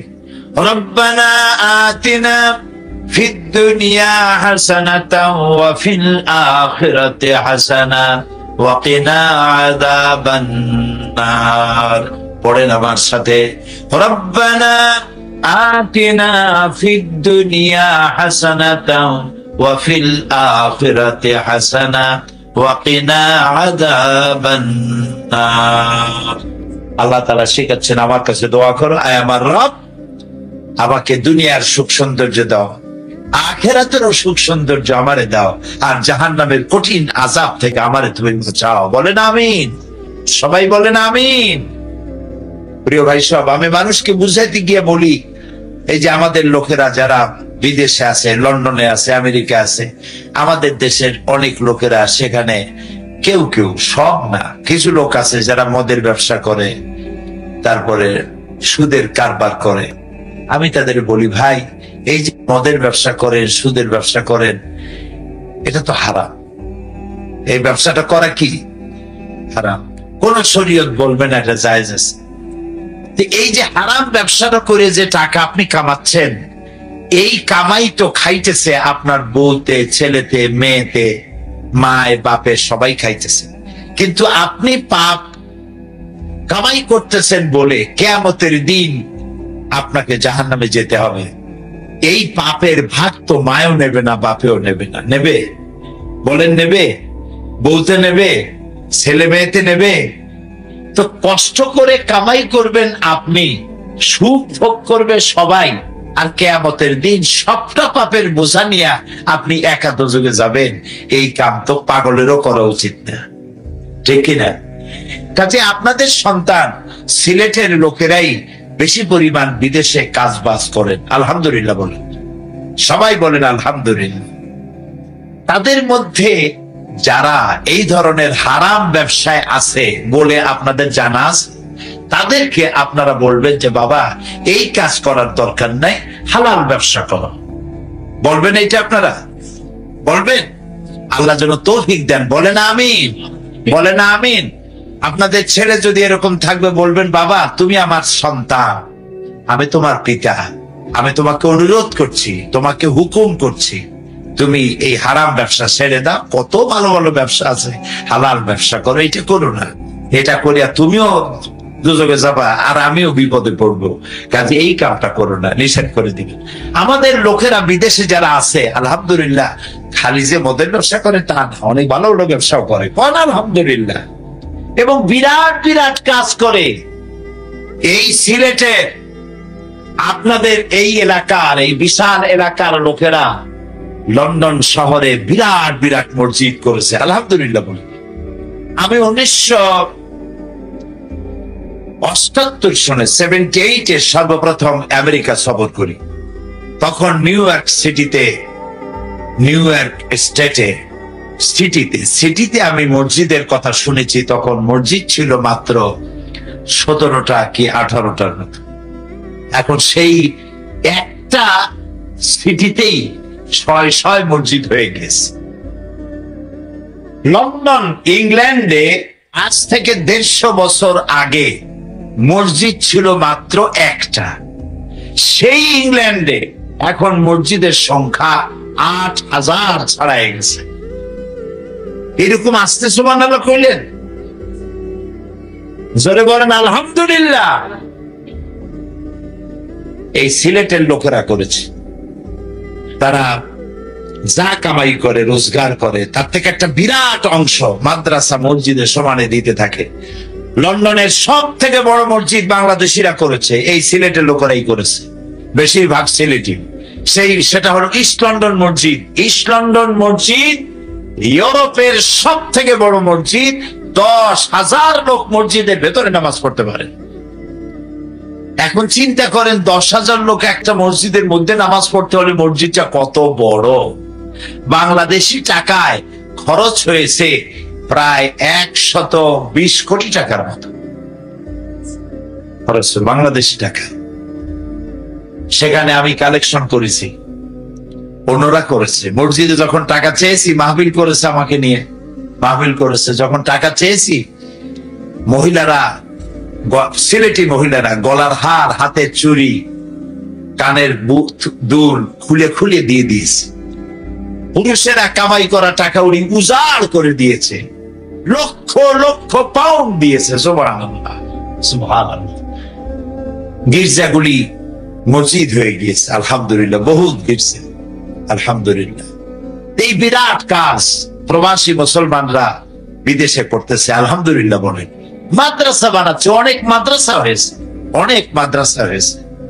কাজী এইসব ভালো কাজ যারা করতেছে তাদেরকে উৎসাহিত করা দরকার।